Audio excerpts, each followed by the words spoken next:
Hello, everyone. Uh, on June 23rd, 1985, two bombs were planted on flights originating from Canada. The first one exploded at Narita Airport in Tokyo, Japan, killing two baggage handlers and injuring four others. 55 minutes later, Air India Flight 182 Kanishka was blown out of the air over the Atlantic, killing all the 329 people on board. Most of them were Canadians, and over 80 were kids under the age of 13. It was Canada's 9/11 that was planned and executed by Canadians on Canadian soil. Yet, most of the Canadians do not know about this tragedy. They've already forgotten about it. And to them, it seems like a distant foreign issue. And today we ask why.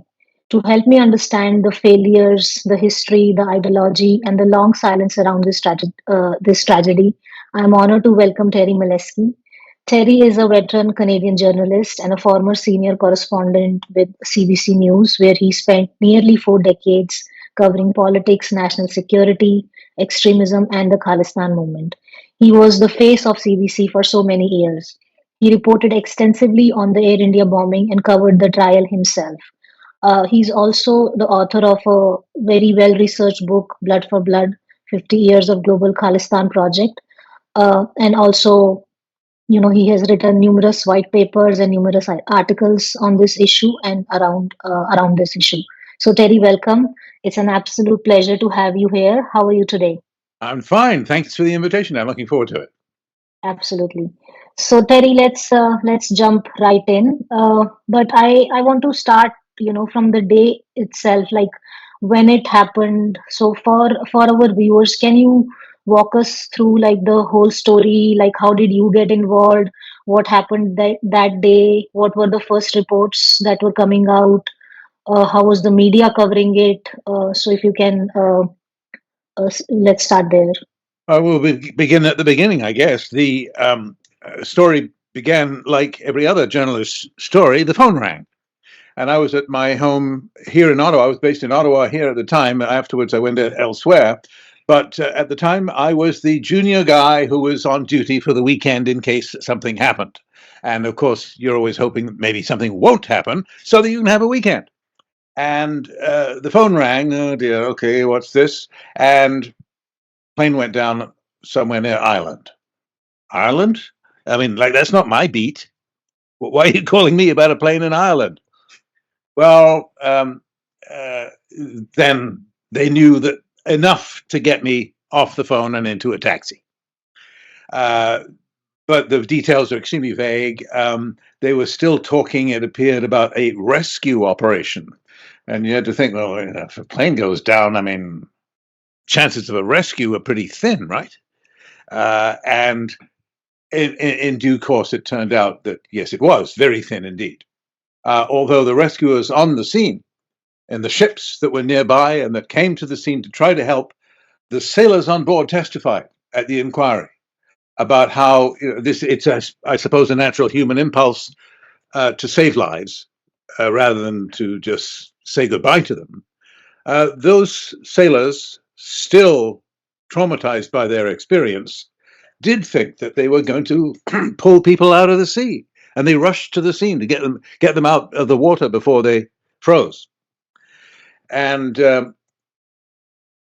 as it happened, my competitor locally, who also went to cover it, um, he was quicker on the uptake than me, and he got to New York in time to get to board the Concorde. Remember the Concorde? Ooh, 3.5 hours, and he's there, right? Meanwhile, I missed it. I missed the Concorde.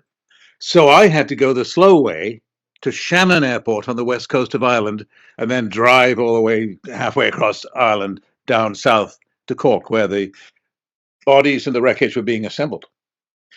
And fortunately for me, when my esteemed colleague got to London, he discovered that the flights to Ireland were all closed because of Of the course. crash. They called it a crash, not a bombing. They called it a Mhm. crash. Whereas Shannon Airport, no problem, it wasn't even closed. That was still open. So I got there before him because he just got to London and sat there and stewed and couldn't go anywhere.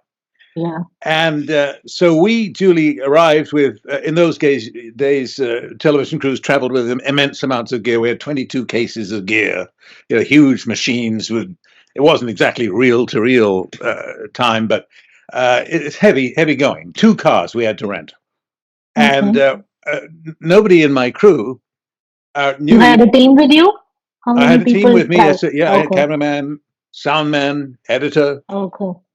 and unfortunately, none of them knew how to drive on the other On the side of the right, road. on the left side of the road, And yes. I was the only one. So, I've been sitting on this plane for 3 hours, and now I got to drive. So one of the cars, I took the front car, because the other guy, he manfully tried to steer this car along the left lane, but he kept going into the ditch. So I said, "Look, I'll go in front. You follow me." And Yeah. long story short, we got there. And we were very nervous as we got close to Cork, because we had the radio, and it didn't sound good. I mean, it was only then that we discovered that it was a jumbo jet, and that it Okay. was fully loaded. So by the time we actually arrived, So you were listening to the radio on your drive to yes, the yeah, okay. yeah. So the news, such as it was, I mean, very little was known. But the word bomb started appearing instead of crash. Oh, it on Uh, the news. yes, on the Okay. And news. that was the local news there, right? Yes, the local Irish radio. Okay. Yeah. And so by the time we actually got to the coast, the south, it's the southwestern coast of Ireland, which is as close as you could get to the crash site. And that by the time we got there, we knew that probably wasn't just a crash. And we began to put the picture together. And of course, some flights were available to get there, not, alas, for my competitor, but for the families who wanted to Okay. see if they could find their loved ones' remains. And many of them, they had no idea whether there was any such chance anyway. They had simply jumped on a plane in New Delhi or Mumbai or wherever, and flown halfway around the world, arrived in the middle of the early dawn of the 23rd, and they're sort of staggering around, not knowing where to go. The Irish were very helpful and sort of adopted the families, gave them tea, tried to help them any way they could. But of course, they couldn't help them at all with what mattered. What happened to their loved ones? And fewer than half of the bodies were ever recovered. The Yeah. rest, they I sank think to the bottom. 131 or something bodies were Yes, recovered. yes. Yeah. Some of them were strapped in their seats. They went straight to the bottom, just from the weight of the seats. And there were other hideous things on display, which I won't try to describe, but they're covered by the expression flail injuries. It means the bodies are flailing as they fall. They're out of Mm. control. The people are Yeah. unconscious by then. Mm. Some of them had salt water in their lungs, meaning they Yeah. were still breathing when they hit the water. Oh my God. Yeah. And this is why I'm not trying to describe what we saw, but you get the picture. It was an Hmm. ugly, ugly picture. And so even by the middle of the morning, 10:30, already realized that this was not a rescue operation at all. We were seeing grown men coming in on boats with tears running down their faces, because So these were Irish people, they had like the been out. Irish. Yeah, these were the crews of some random cargo ship that was in the Oh, okay. area, heard the emergency call, rushed to the scene to try to help, and here they are. What are they supposed to do? Well, they put boats in the water. What do we do? And they said, okay, there's one. And they started to see a floating array of bodies. Uh, some of them shattered by the impact of the sea, and they discovered, for example, that one of the first ones that was pulled out of the water when they started to get to the right place. All of these bodies being covered and slippery with jet fuel. Yeah. Uh, they started to discover that not everybody survived in one piece. They weren't Oh, necessarily talking about because bodies, but about, I think it yes, was about to land. The flight was about to land when the explosion yes, happened, right? it was starting to come down. It was still at Yeah, altitude, but yeah. it had its last contact with Shannon With Airport. the with Shannon They Airport, handed yeah, them off to Heathrow, yeah. and they were about to begin their long descent over Descent, the yeah. south coast of England towards Yeah. London. And the first, the testimony of these sailors is something, I mean, you couldn't hear a pin drop. 21 years later, they testified in Ottawa, and it was like it happened yesterday for these guys.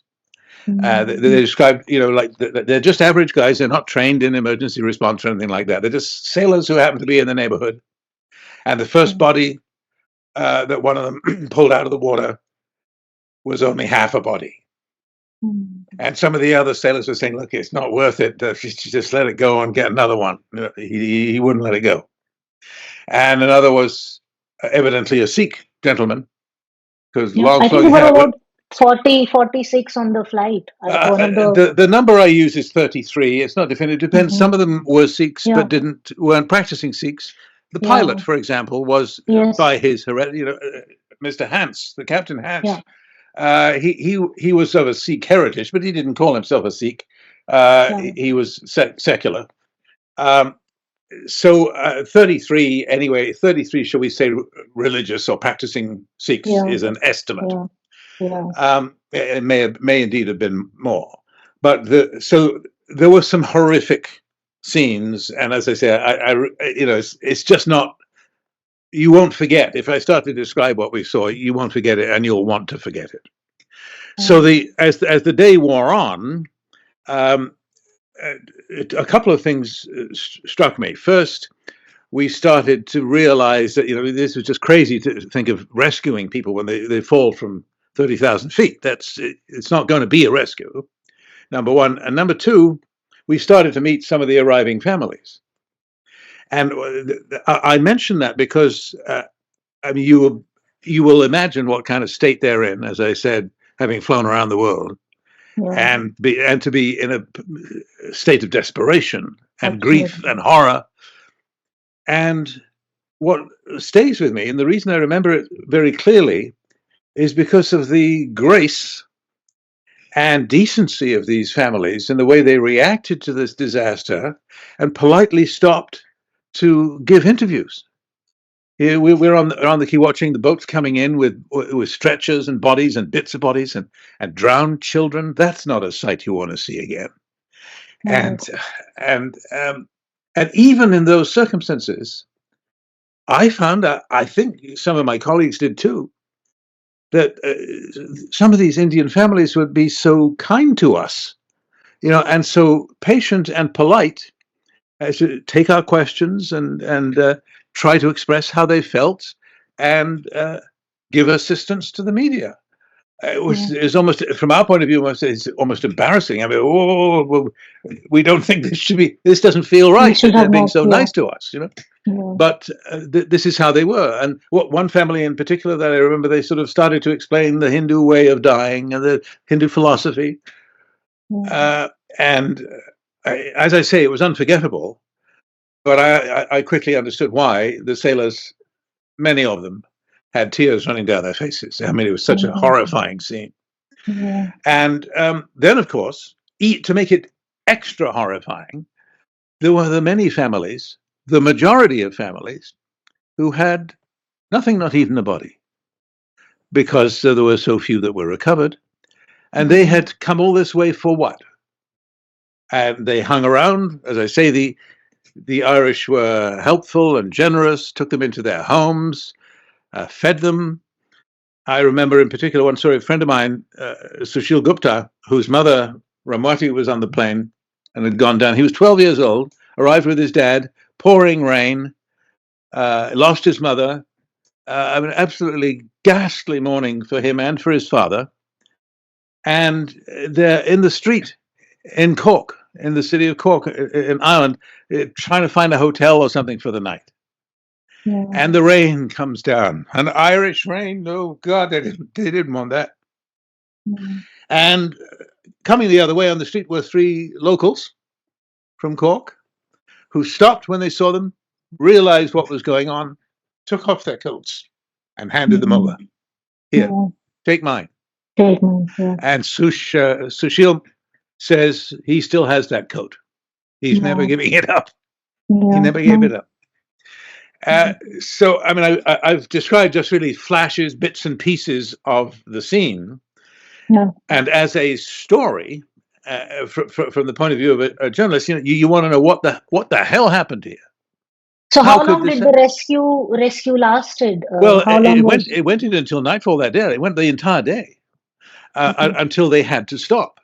Because Yeah. and there were limits on the helicopters. There were RAF, Royal Air Force, British helicopters, and from a couple of other nations, the British, of course. They had these big lumbering Sea King helicopters, and they were equipped for rescue. And of course, they produced, for example, one of the most horrifying, chilling scenes of the whole episode, and that was winching up on the end of a line. A sailor had, or actually an airman, had gone down on a line to pick a body out of the water, and it Yeah. was the body of a 3-year-old boy. And you see the little boy, his body completely limp, on the end of a rope, being winched up into the helicopter. And this camera is the scene is shot from inside the helicopter, and that's a scene you won't forget either. You want to, but it's just not something you want to see. Yeah. And so we learned bits and pieces of the investigations. Like within hours of the plane going down, Yeah. here we were asking every official we could find, every sailor just coming off his boat, also shattered by his experience, asking him what happened.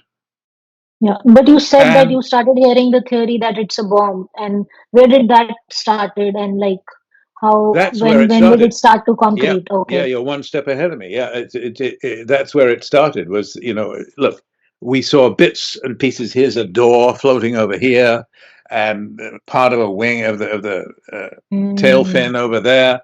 I mean, it could have been shattered and scattered by the impact with the water.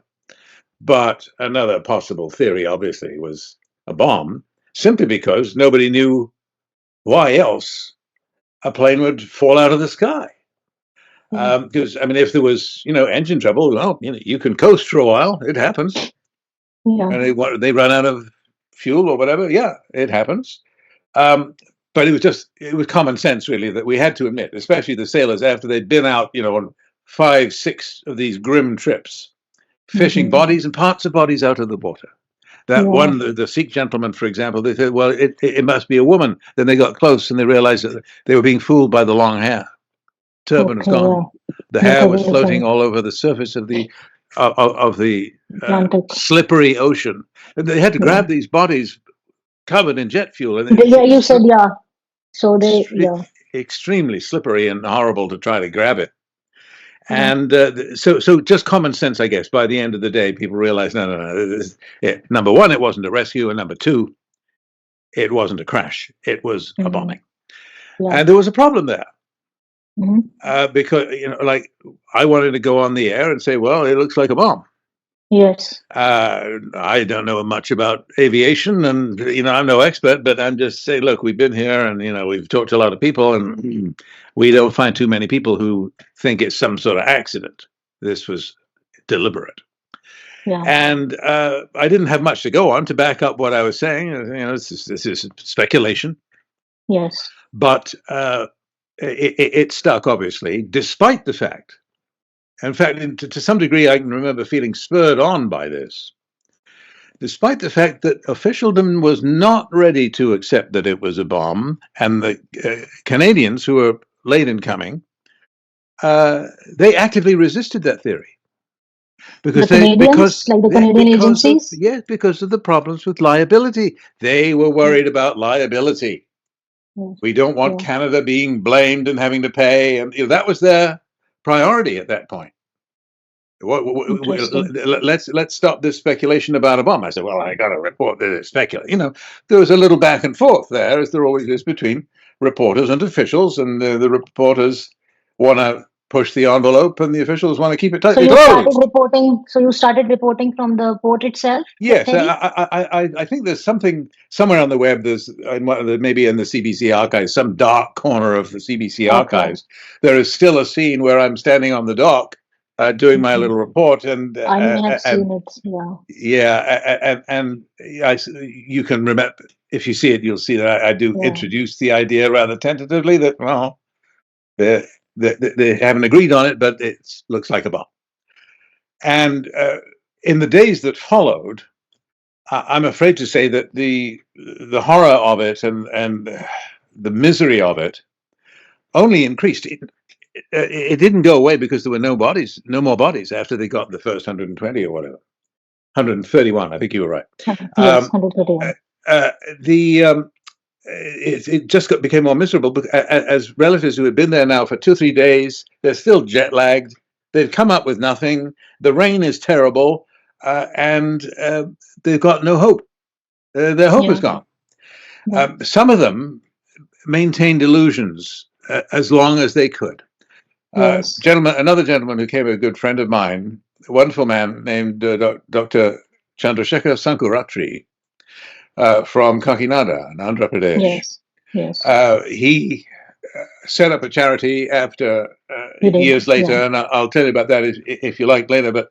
But he was one who was not prepared to accept that his beautiful wife and 2 children. Yeah. Nobody wants to, right? You want to believe that, okay, maybe they'll come out from somewhere.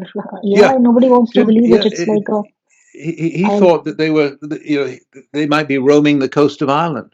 Maybe they swam yeah. ashore. Yeah. I know. Yeah. And he would go back for 3 years.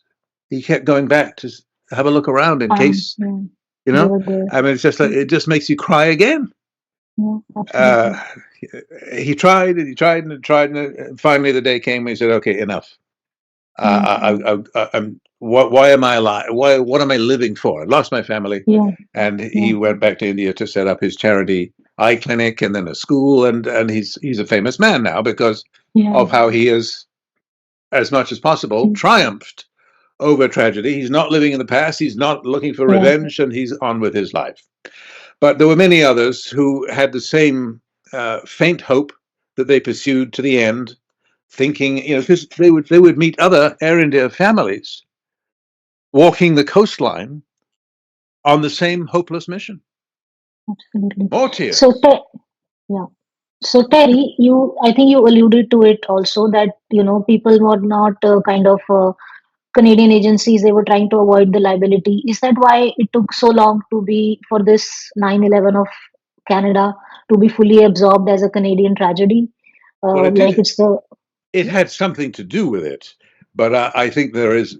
I mean, in the years since I've come across, believe me, 40 years worth of different explanations.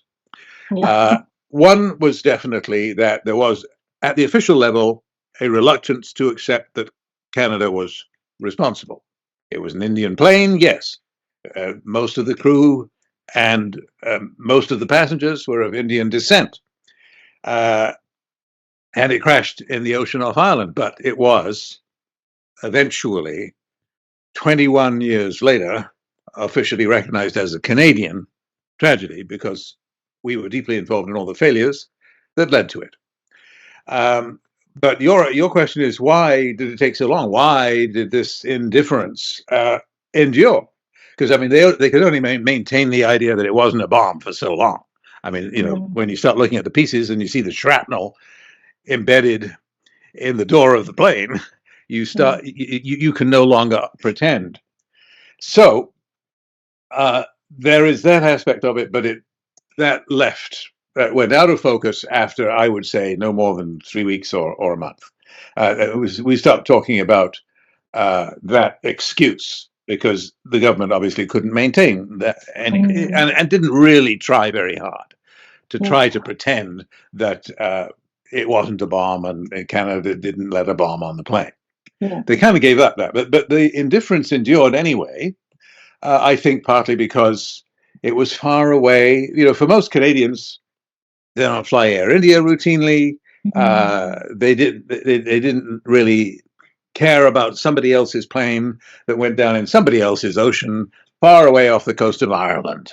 What's Wow. it got to do with Canada? They felt, Yeah. what's it got to do with Canada? And in Yeah. fairness, I mean, it's easy to sort of um, damn everybody for being so cold-hearted, Yeah. trying to distance themselves.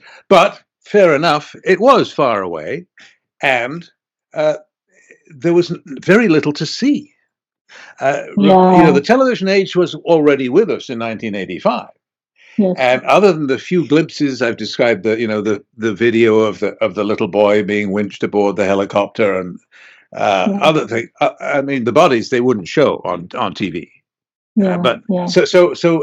this always affects the coverage Yes, and the absolutely. attitude of the public. If there is some scene that will grab the public imagination, then you may have a different impact. But in the early going, and I'm talking now the first few years of Yeah. what we call the investigation, although at some points you really wonder if they were investigating, Yes. it seemed that Canadians generally didn't feel particularly involved. They'd never heard of the Khalistan movement. They didn't know who these people were with all these beards. And there was a great deal of ignorance and indifference born of that ignorance.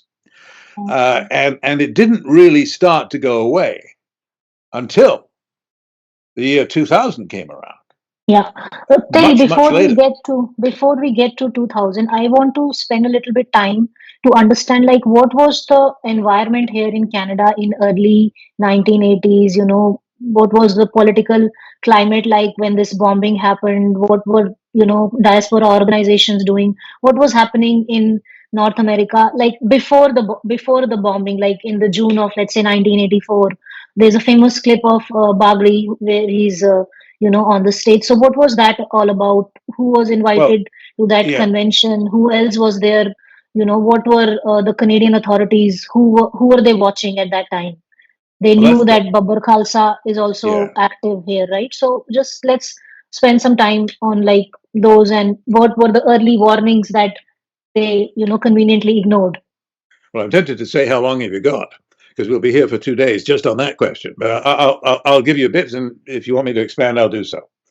The the early 80s, of course, were a tumultuous time in India, and we vaguely heard about what was this thing at the Golden Temple and Operation Blue Star? What was all that? It was in June of 84, right? And then, of course, the assassination of Indira Gandhi at the end of 84, the end of October, followed by the ghastly massacres that followed the assassination. Still really a stain on Indian history, I think. I Absolutely. don't think it's ever going to be wiped clean. And then the sort of revenge scenario that emerged at the convention you mentioned in New York. It was in Madison Square Garden in New York, July 28th of 1984, when the World Sikh Organization was established for the purpose of fighting India for an independent state. They were outraged by the attack on the Golden Temple. They weren't outraged by the assassination of Indira Gandhi. In fact, By the time she was still alive, any which ways, she was still alive and in office, yeah, and they called for her head.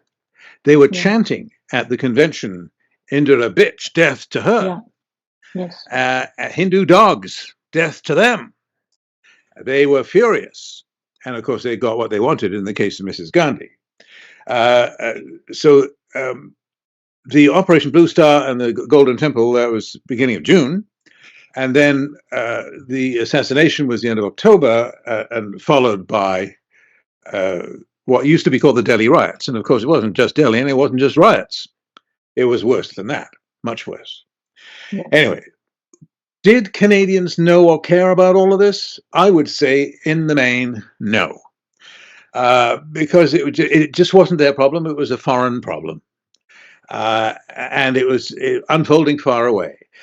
But if you went through pockets of Brampton or Surrey or parts of South Vancouver, the Yeah. morning that the news broke of Mrs. Gandhi's assassination, you would have seen people dancing and handing out sweets.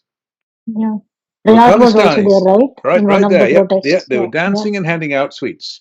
And these were the followers. These were the people who were the foot soldiers, if I can put it that way, of the Khalistan movement that had come out of the shadows uh, at the New York Convention. And the reason that soundbite that you describe is so famous is because somebody had a camera on it. Hmm. If they weren't rolling, we would not know of that virulent speech by Ajab Singh Bagri, who is a lumberyard worker in British Columbia, Yeah. and a Canadian citizen, who was speaking there in place of Talvinder Singh Parmar, who was the Palma. mastermind of the bombing, as you know. We'll talk about that later. And he was Parmar's number two, and Parmar was not admitted into the United States to go speak as he was scheduled at the WSO, World Sikh Organization Convention. Because he had So an arrest warrant, so he was not allowed to yes, cross the US. Yeah. that's right. Yes, he had a warrant out for his arrest for the murder of two policemen, Yes. and the Americans weren't going to let him into the United States. But even though he was also a Canadian citizen. Yes. So Bagri said, "Don't worry, I've been standing beside you making these speeches all year long. I know the Yeah. speech off by heart. I'll give it." And so he did. And he Yeah. was ringed So he was by, actually speaking Parmar's words when he was yes, there. yes. Yeah, I mean, the Present. lines like, Indian planes will fall from the Yeah. sky, The sky. Yeah. and until we kill 50,000 Hindus, we will not rest. That was originally Parmar's language, and So Bagri when just that adopted video it. was recorded of Bagri speaking on the stage, did it Yeah. come to the media that very like around that time No, or later? no, no, No. no. Okay. Look, almost there were probably, I would guess, this is strictly speculation. I don't think there was a single Punjabi-speaking American reporter anywhere near Madison Square Garden on that day. I don't think they considered it a story that would interest Americans. I mean, it's, okay, so Sikhs are getting together and they're mad about and they're forming a convention. Well, whoopee, what now in sports? They were just it didn't scream this is you must cover this story. They didn't know that he was going to make such dramatic remarks. And there is if you look at the wide shot and some of the versions of this important piece of videotape, you will see sitting just in the wide shot just below the stage, sitting looking bored out of their minds. 1, 2, 3, 4 New York City policemen there for security duties. Mm. And they're like this Because because they don't know what's they don't being know what's said. going on. They Yeah. have no idea what's going on, and it's just like, oh, well, at least it's overtime on the weekend. Yeah. So so they were, these were the renter cops that you offer Hmm. to pay them their overtime if they moonlight after their regular shift running Yes. security at my convention or whatever the hell the event is. So there was very little interest at the time, and I don't think that it was until 2000, and that's when the arrests happened and the trial was begun, that anyone knew that this speech had been made. And the defense, let me tell you, Wow. tried pretty hard to keep it under wraps, not in the sense that they tried to lock the tape away, but there was a long battle between competing translators because Okay. the prosecution translator wanted to render it as it really was. Yes. But the defense translator wanted to say, well, he didn't really mean kill. He didn't really mean death. He tried to soften the translation. And Absolutely. Yeah. and the version that you see with the subtitles on the bottom, until we kill 50,000 Hindus, we will not Windows. Yeah. rest. We won't rest. That Yeah. that was the prosecution version. But the defense never agreed to that version of the translation. It became Yeah. quite a football. Anyway, the point of the story at this point was that in terms of the emergence of Sikh extremism, or I should say Khalistani extremism, because it's always important to distinguish when people talk about the Sikhs. That's Yeah. not the same thing as saying the Khalistanis. Those It's are not. two Yeah. different beasts. Yeah. And I always try to catch myself if I fall into that trap. Uh, Yeah. at any rate, the fact that it was now emerging, and then of course, proving itself by the assassination of Mrs. Gandhi and many other events that followed. And the campaign, the armed insurgency, which then grew up and which went on for about, 12 years or so 12 years, in the yes. 1980s and the early 90s, Early 90s, yes. and took 21,000 lives, most of Like, them sick. Most of yes, them sick, by the way, yes, including, mainly a lot of Sikhs who stood in their way. All the people forget. Who were the yes, people who killed? What was it? 1,400 policemen, yeah, Punjab policemen who wore turbans, were devout yeah, Sikhs, and who yeah. died in the defense of India. Yeah, that's Uh, what they do, right? Like they just bring out this incident of what happened at the Golden Temple without giving any history to it, and they just go on and on and on about it without, not that I'm, trying to justify, but like there is a history that needs to be shared so that people can have a, non-biased opinion. But that's what they always do. well, it is. You're right, and it's not a throwaway point either, because this is how they keep it alive. Yes, Is you have characters like Gurpatwant Singh Panun of Sikhs for Justice now talking about how Sikhs have been suffering an ongoing genocide since 1984, and he's talking about the Golden Temple and the attack on the Golden Temple in Operation Blue Star. And of yeah, course, there's not an ongoing genocide since 1984. And he absolutely goes further. nothing. And he goes Yeah, further, by the way. I have a letter in my files here where Panun has written to Xi Jinping, the president of yes. China, telling him that we have been under Indian occupation and Even the Russia, he reached targets. out to Russia also, I think. Yeah, yeah, and he said we've been targets of an ongoing genocide since 1947. Whoa, what? Wait a minute, what? Yes, he says an ongoing genocide since 1947, and he's talking about partition, and he's talking about the rape of Rawalpindi. And it's true. Definitely, I've looked into it, and it's certainly true that many Sikhs, probably between Yeah, 4,000 and 7,000 Sikhs, were murdered in 1947 yeah, in the rape of Rawalpindi. And of course, there were yeah, also many deaths caused by the Sikhs, and all sides were fighting it out yeah. after partition. So Yeah. Terry, it's almost hopeless before to go that far we back will into talk history. about it, we will talk about that. I have some questions around that, Okay. but I want to spend some little bit more time on the warning. Like like at that time, there must be like hundreds of flights that were going out Yeah. from Canada to India. So how were there like specific warnings about this flight? Like how difficult was it to nail down this particular flight? Well, So what was that's a like very important point, it is? because there were not hundreds of flights. That's the problem. The problem, I mean, for the Canadian authorities in defending this, they kept saying that, well, we had no warning. There was no specific warning. We never had a warning saying that this particular flight is going to have a bomb on it. And my answer to that is, you're wrong.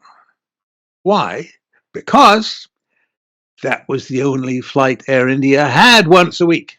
So you knew Yes. exactly which which flight was going to be hit. It would be the only one Air India had. And that was neglected. That little point, that was Very neglected, important point though. Yeah. unknown for years and years and years. I have in my records, and I put them on the air a few times over the years, a liberal minister and a conservative minister, years Yes. apart, both saying the same thing, reading from the same songbook, saying we had no specific No warning of idea. an attack on Air India. Yeah. At the same time, I have warnings piled high of an attack on Air India. Oh, yeah, but they weren't specific. Yes, they were, Yeah. because the thing you're covering up is it was the only target they had. I think It there was had a to be that gentleman one. also who went to RCMP. He was working as a director of I'm forgetting what, but he went to the RCMP and he said that I saw some specific warnings for that weekend flight of the June 22nd and 23rd, and RCMP told him that don't tell us how to do our job. We know what we Well, are doing. yeah, you're conflating two or three. It's much worse than you say. I mean, as bad as you say it is, it's actually much worse, because there were many such tipsters, including a couple of criminals who had been asked by their local Khalistanis to try to help them get a bomb on the same plane, in vain. But there were stories told at the inquiry, sworn testimony, about these criminals in Canada being shown an open briefcase with $200,000 in cash if you could get a bomb on the plane for us. Wow. But there were many other warnings. There was a drug dealer who was working for the RCMP on Vancouver Island, not far from where Inderjit Singh Rayat was building both the bombs that exploded in June of '85. And this drug dealer, he was a spy for the RCMP.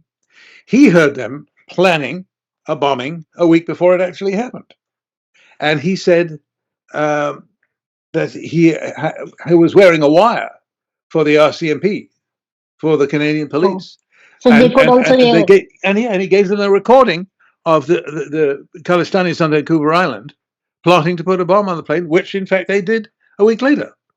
And of course, he was in the right place too, because that's where Rayat lived, and that's where Parmar paid a visit there. And you're asking about warnings, and I'm saying no, it's worse than that, because they actually had their own personnel. CSIS had two officers present on the ferry, having wiretapped him all along, to follow Parmar on the ferry over to Vancouver Island on the west coast, on 4th of then June. then to go and see Mr. Rayat and join him on a trip into the woods, where the two CSIS spies heard a loud explosion and ducked behind a tree. One was still at the wheel of the car, and she ducked behind she said it scared the hell out of me. I mean, it was a loud bang. And the other guy was behind a tree. Also, he testified. So it's not just that we had warnings. We verified those warnings. We knew that they were true. And there was another case where they were wiretapping a gathering of Khalistanis in Vancouver. In Vancouver, yes. Yeah. And one of them is angry they haven't done anything with the elements, because, hey, what are you doing? You should have been blowing up planes by now. And he is recorded saying that you're not doing anything. No Indian diplomats have been killed. What are you doing? And the reply comes, wait in 2 weeks and you will see. Yeah. Those are the Kurana tapes, so-called. And I could go on, but you get the idea that what you're talking about, the warning, it's not a matter of one or two. There is a crescendo of multiple warnings all over the country. There was warnings in New York and Montreal and Toronto and Brampton and on and on and on, all the way across the country. You said they were also wiretaping Parmar. So what about that? Did they completely, miss that? Well, that's another long part of the long story. I'll give you the short version. If you want to know more, go ahead. They did wiretap Parmar for about 3 months before the bombing. And they did so, although it had taken them the better part of 3 months before they got the approval to do the wiretap. So God knows what was on the tapes that never ran. But on the tapes that did run, they had problems like, well, they didn't have enough Punjabi translators, because you couldn't hire the translator unless they had a security clearance, and that was a hang-up, and there was all of this bureaucratic stuff. Logistical problems that they came up with. Yeah, but there's still no excuse for what actually happened. There was a policy, the RCMP security service in the old days before the birth of CSIS had misbehaved and had been reined in, and security matters were taken out of the hands of the Royal Canadian Mounted Police and given to this new service called the Canadian Security Intelligence Service, and they were new at it. They didn't really know what they were doing, but they did know that there was a policy because of the previous misbehavior by the RCMP. The policy was to erase the wiretaps if there's no crime on the tapes, because otherwise you're into. Oh, that was the policy. Like they had the authority to erase the wiretaps. Is that what you're saying? They had a policy to erase the wiretaps if there was no crime on the tape. But they didn't know if there was a crime on the tape because they didn't speak Punjabi. They didn't have Punjabi translators enough. And also because the plotters, Parmar and his gang, they were conscious of surveillance. They knew they were being watched. I mean, they didn't talk about, have you made the bombs yet? They asked, have you delivered the pastries? Yeah. But this is an absolutely critical area, and I will go on about it a little bit if you'll allow me. Yes, absolutely. Because the most compelling reading among the wiretaps is that sequence of calls for which there is no other explanation other than this is where they did it. That sequence begins when two men, Rapudavan Singh Malik, who was the paymaster of the Baba Khalsa terrorist group founded by Yes. Parmar in British Columbia. Yeah, and I think he also paid the mortgage for Parmar when he was in jail, in a German jail. And he paid for Rayat's family when Rayat was in jail for 29 years. And Malik was very generous. But oh no, that wasn't hush money. It sure looked like hush money to everybody else. And of course it was. But the point is that Malik arrives at Parmar's house. This is 3 or 4 days before the bombing.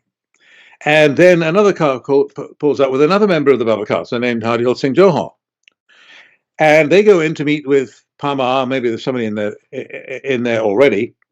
And at the end of the meeting, the RCMP said, "Okay, well, it's quitting time now. It's 10 o'clock at night, and we better go."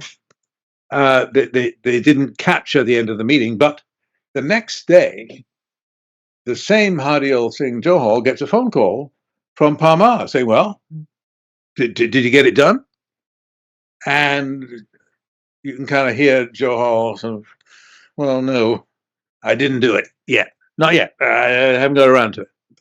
And Parmar scolds him. Says, "Well, get this work done. Get it done. Get on with it."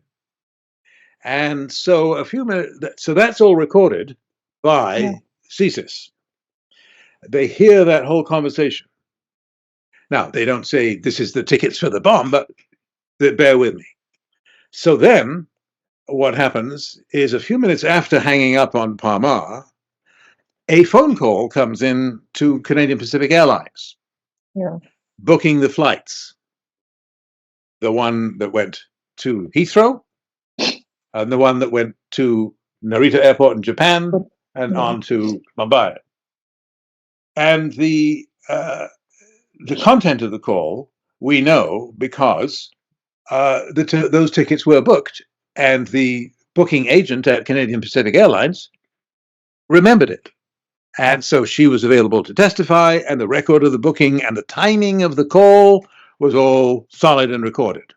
So we know that the day after having this meeting, that the call went to Hardyal Singh Johal, and that somebody called Canadian Pacific a few minutes after that to make those bookings, which were very odd bookings. You know, like one guy, it's one booking making both reservations.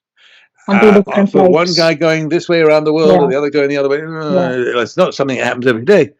And that call wasn't recorded, but its results and the fact of it were. Then we're not done, because then Johal's very pleased with himself, and he calls Parmar back and says, "I've done it. I've done it. Yeah. I've done it." He says that story is written. Because originally, when Parmar asked him, "Is the story written in the reservations?" and not yet, and then he says, "Do you want to come over and see the story you asked for?" Okay. And Parmar says, "You bet I do." And the CSIS spies outside, they haven't gone off shift yet. They're still watching Parmar's house, and they see him come out of his house and drive off towards Johal's place. But who was this person who made that call? Why do we think it's Johal? I'll tell you. Because when he had made those reservations, there was a bit of a surprise he wasn't ready for. The booking agent, the booking agent said, "I need your phone number." Oh, so he's a bit of a jam. He doesn't really want to give his own phone number. I know, I'll use my old phone number, the one that's no longer linked to me. Yeah. So he gives his old phone number. What a coincidence. It just has to be, it just happened to be that one. Yeah. Anyway, so then Parmar goes over, and it's still not over. They're still caught in this glue of wiretapping, because they're not in there in the conversation where Parmar talks to Johal, but they know he went there, and they know what happened as a result. Again, we know the outcome, and the outcome was reservations were changed. Why? Because one of them, the one eastbound going from Vancouver to Montreal, had to change airports. If he was going to go that way, he would have to change airports in Montreal. He'd have to fly to the city airport in Montreal, the Yes. Dorval airport, and then get in a taxi and sit with a bomb suitcase shaking in the back of the car all the way Yes. out to Mirabel Airport, which is now Yes. no longer in use. But you get the point that, Yes. he needs a direct flight, not this flight that goes to Dorval downtown. That 90 there's a minutes, change of 90 airport. minutes. Yeah. Would you sit in a car 90 minutes with a homemade bomb in the back? Palma said, no, no, no, no, that's not going to do. You blew it. We've got to change that reservation so that the plane goes to Toronto, picks up passengers, and then go same plane without you having to get off, Yeah. and then goes to Montreal, and then away you go.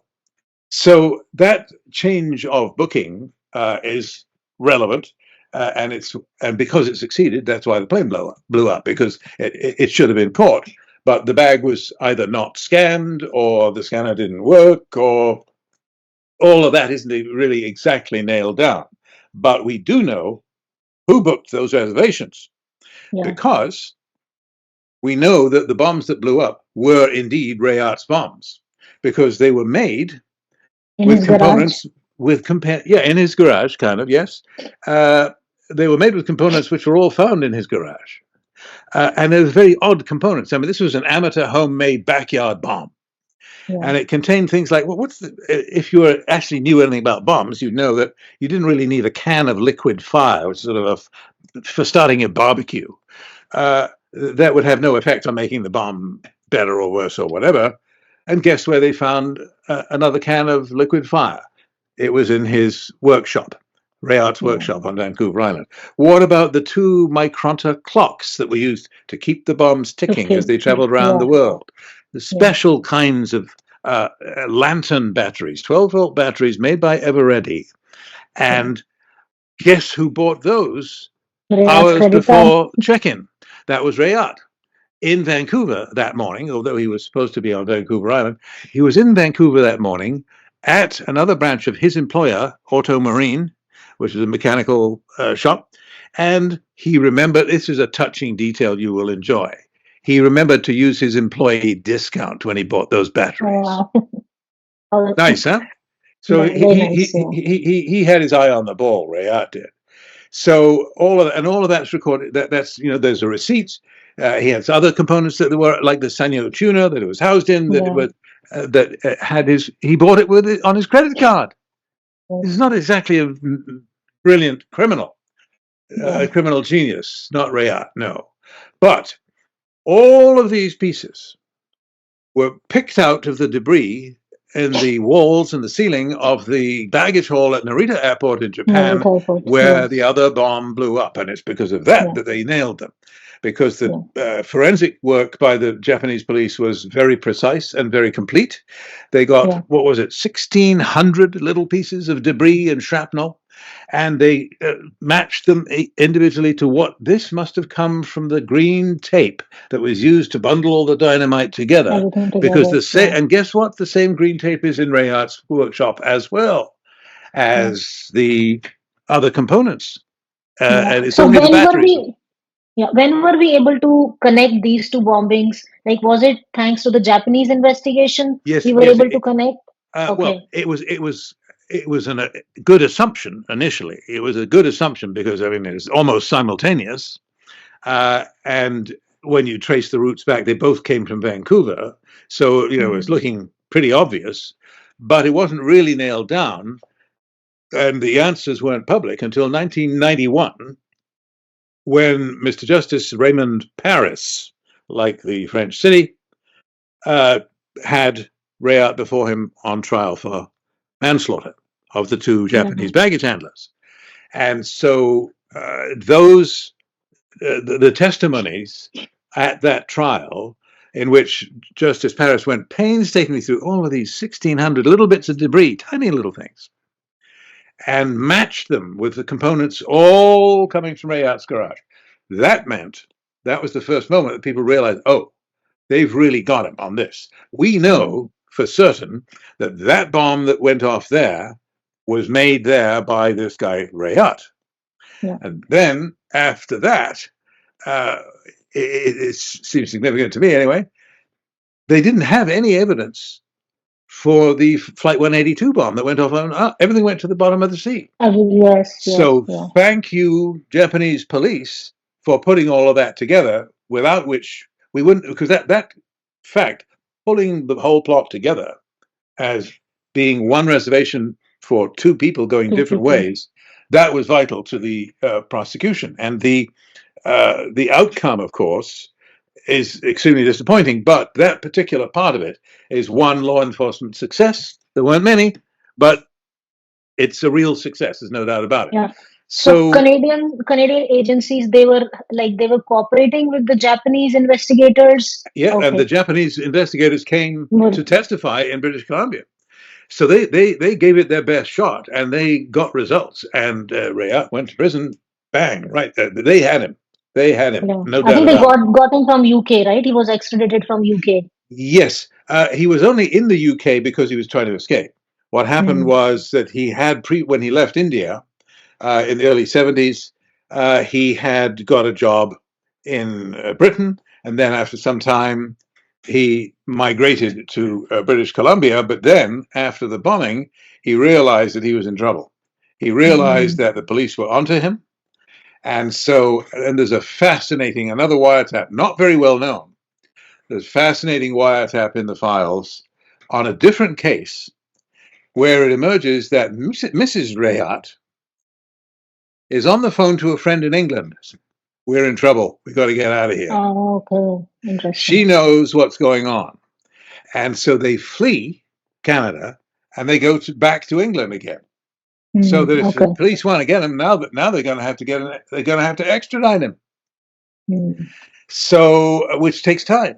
So that dragged on for 2 years as they fought like cats to avoid being extradited so that they could face the music and Canadian justice. But in the end, as Yeah. I say, in 1991, he was convicted, and the verdict is a very interesting reading because by the time you say, oh, that was also bought by Rayat in the store down the road, and so Yeah. was the green tape, and so the relays and the detonator, all the parts seem to come from Rayat. Yeah. So they had that part.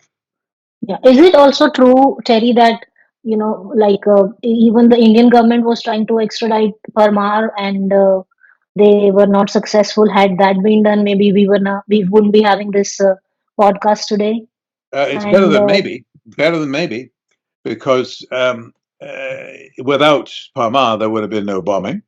And the extradition uh, was well founded because they had witnesses that were ready to testify against Parmar. But the Germans let him go. This is, hey, Canada can blame the Germans for this part. Because he was wanted on an extradition warrant from India for the murder of the two policemen. yeah, And his lawyer from London flew to Germany and said, look, guess what? We've got a copy of his visa, and he was crossing the border. What is it? Not Kashmir. Anyway, he was somewhere else at the time. I yeah, forget. He has an alibi, which conveniently they just happened to have a copy of, freshly minted, no doubt. And the Germans seized on this and said, we're off the hook, because they didn't want to be part of India's internal warfare, and they want to wash their hands of it. And they held him, in fairness, for 9 or 10 months. yeah, And they stopped him doing anything else during that period. But in the end, they seized on this. Okay, we can't convict the guy just because India says so. And look, he was somewhere else at the time. And so he got away and he went back to Canada. And there's a scene at the airport where, men with swords form a parade for him as he arrives back in Toronto. yeah. He And was celebrated, probably. that's why he was available to keep plotting against Air India. Hmm. Is it also true the gentleman who was like wiretapping Parmar when the bomb went down? He heard about the bombing and he said Parmar did it? Yes, that's quite startling. It makes you realize a lot about this case. Yeah. Ray Cobsey was the CSIS officer you're referring to. His partner was named Dave Eyre, and they both testified. And Cobsey testified, and it's quite moving actually to read it, because it's several, he made statements and then testified and then testified again, and so he told the story several different ways. But they all have this common element. He's away on holiday for the weekend. He comes back. It's Sunday. He's going to report to work on, I think he went sailing or golfing or something. And he calls, when he lands, he calls his partner, Dave Eyre, to check in, saying, okay, I'm back. I'll see you at work tomorrow. And Dave's wife answers the phone and says, Raymond, haven't you heard? And there's a silence. Uh-oh. What? Mhm. Well, Raymond, the plane went down. What? And Ray Cobsey didn't know a thing about it. He'd been out on the golf course or out on the sailboat or whatever it was. He didn't know anything about it.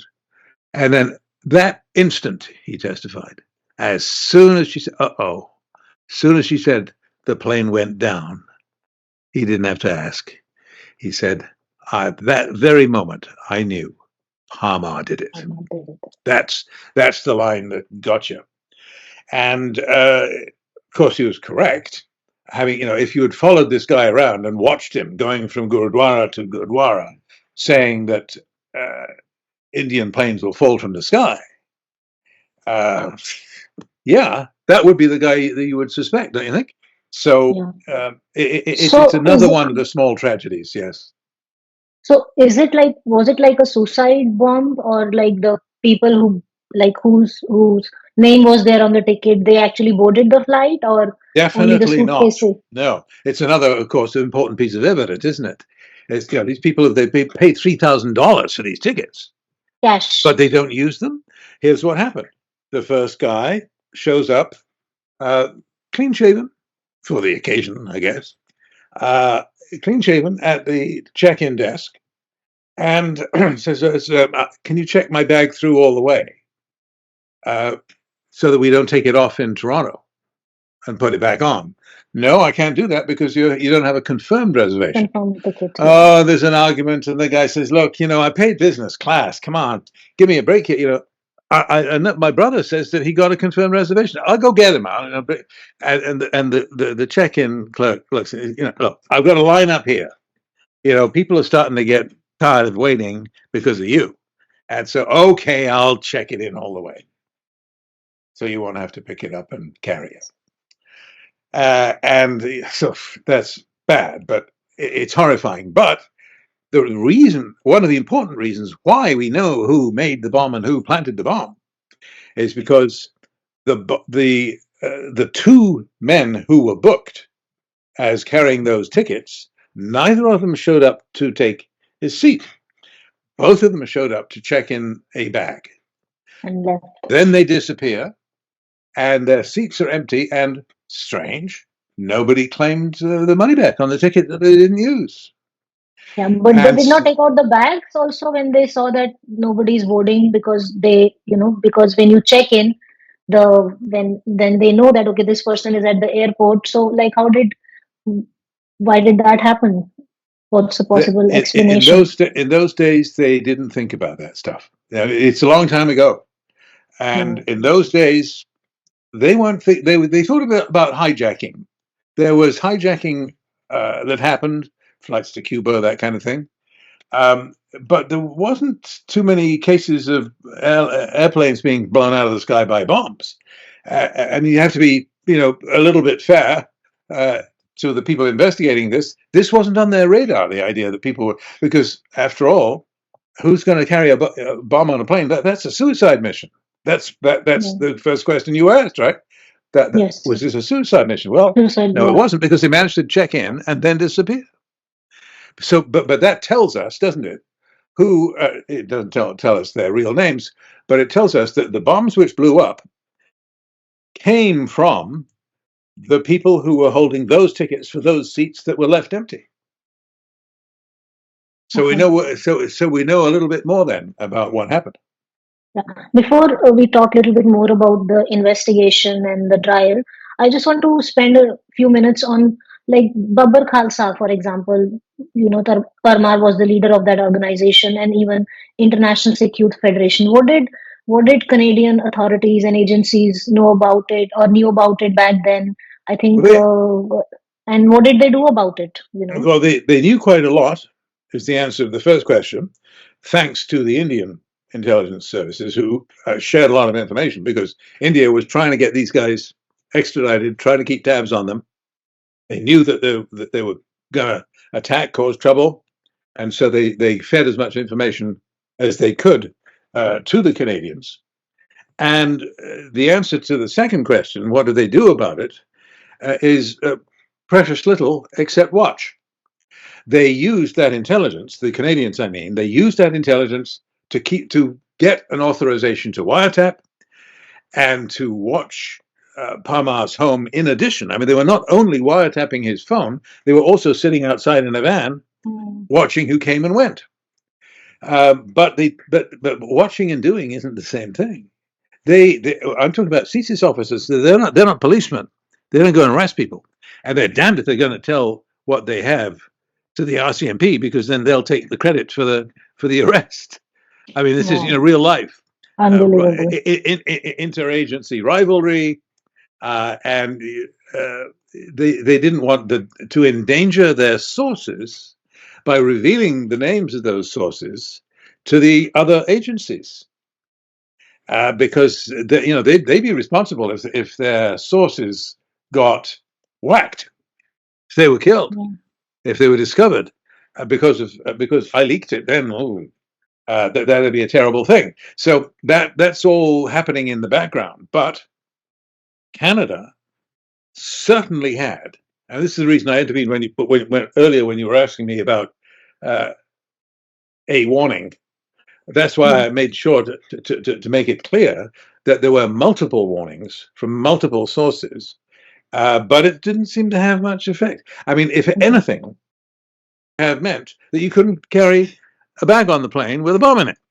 I mean, Yeah. if it had any effect at all, and we had this game that we talked about, oh, well, we had no specific warning. Well, it was Yeah. specific, There and was this. I think people were Terry. Were people also told, like in some Sikh temple, not to board Air India flights, and that was yes, also yeah. yes, yes. There's this chilling conversation. Another piece of testimony which just you can't forget is Mrs. Bagri. Arjit Singh Bagri was Parmar's number two, and he was deeply involved in the activities of getting the bags to the airport. And uh, his wife was speaking to a friend of theirs who was she was the lady who basically gave up Bagri by telling secretly, not to the police, just to CSIS, not for passing on to the court or to the police, because she would be killed. She was the one. Uh, let's call her Bagri's lady friend because I'm not allowed to use her real name, which is a strange story. She was the one who said that Bagri had come to her house the night before the bombs were checked in, saying, "Please, can I borrow your car? I need to take Yeah. bags to the airport, but don't worry, I'll bring the car back because I'm not going anywhere. Only the bags are The going. bags are But going. Yeah. but you may never see me again if I get caught." Caught. Yeah. Wow. And so she knew what kind of man he was. She said, "There's no way I'm lending you my car." But the Yeah. point is that after that, relations between her and the Bagri family were pretty cool. And so Bagri's wife at one point was trying to calm her down and said, "Look, we gave warning. We told everyone don't fly Air India, and so if they got blown up, it's their own fault." Wow. How's it But like did that? Bagri? Wow, it's just unbelievable. But did Bagri and Parmar not travel to Gurudwara in Toronto, a Sikh temple in Toronto, and Yes, they like announced it to the public also? And I think one of the yes. informers then. Yeah, they said don't fly Air India. Of course, you could always say that was just a boycott. It was an economic boycott. Hmm, okay, yeah. But Uh, yeah, but there were clear warnings, like we've talked yes, about it, and it's yeah, surprising that yeah. our politicians, they stand up in the House of Commons and they say there were no clear warnings, just to wash off Yeah, I mean, their hands of it's just accountability. ridiculous, and they got away with it. That Yeah, you know, people like me to make a story out of it. We should have. yeah, that is the reason, people still think of it as like a foreign, that is not a Canadian tragedy. That's why people don't relate to it, because there was no, narrative around it, and they were trying to dismiss this, clearly out of I don't know what, Well, but when you originally asked about these warnings, I wonder if you had in mind one crucial case. Yet another warning that was clear and was not acted upon was the one by a gentleman named James Bartleman, an experienced and senior diplomat in the that's what Canadian I was government. asking. Yes, yes, I thought you had him in mind, and we never yeah, really yeah, dealt with that. So let's not miss that. And what Mr. Bartleman, quite a senior fellow, was in charge uh, at the Foreign Affairs Department when a warning came in that was quite specific by his testimony, and he testified under oath. And the judge believed his testimony, and he had all his ducks in a row. It was all a coherent story. He got yet another warning. This looks like it's targeting this weekend's flight. yes, So yes, this is the exactly. 21st of June. Yeah, And the yeah, next day would be the 22nd. Plane would fly from Vancouver to Toronto, and on it go, yeah, boom. yeah. And so he testified that he went to see the senior RCMP officer who was in a meeting at the Foreign Affairs Department at the time. So he put his head in the meeting and said, "Hey, have you seen this?" And the RCMP officer said, "Oh, come on, don't tell me how to do my job. Okay, I've seen it all. Yeah, yeah, Yeah. We see that all the time. Yeah." Told him to go to hell. yeah, yeah, Basically, told him to go to hell. exactly. There were warnings from the Air India like office also. They were told to be vigilant on their flights as well. Yes, there was. There was the June 1st telex is a famous example of that. Yeah, You can tell there are many. Whatever you ask, I've got another warning to tell you about.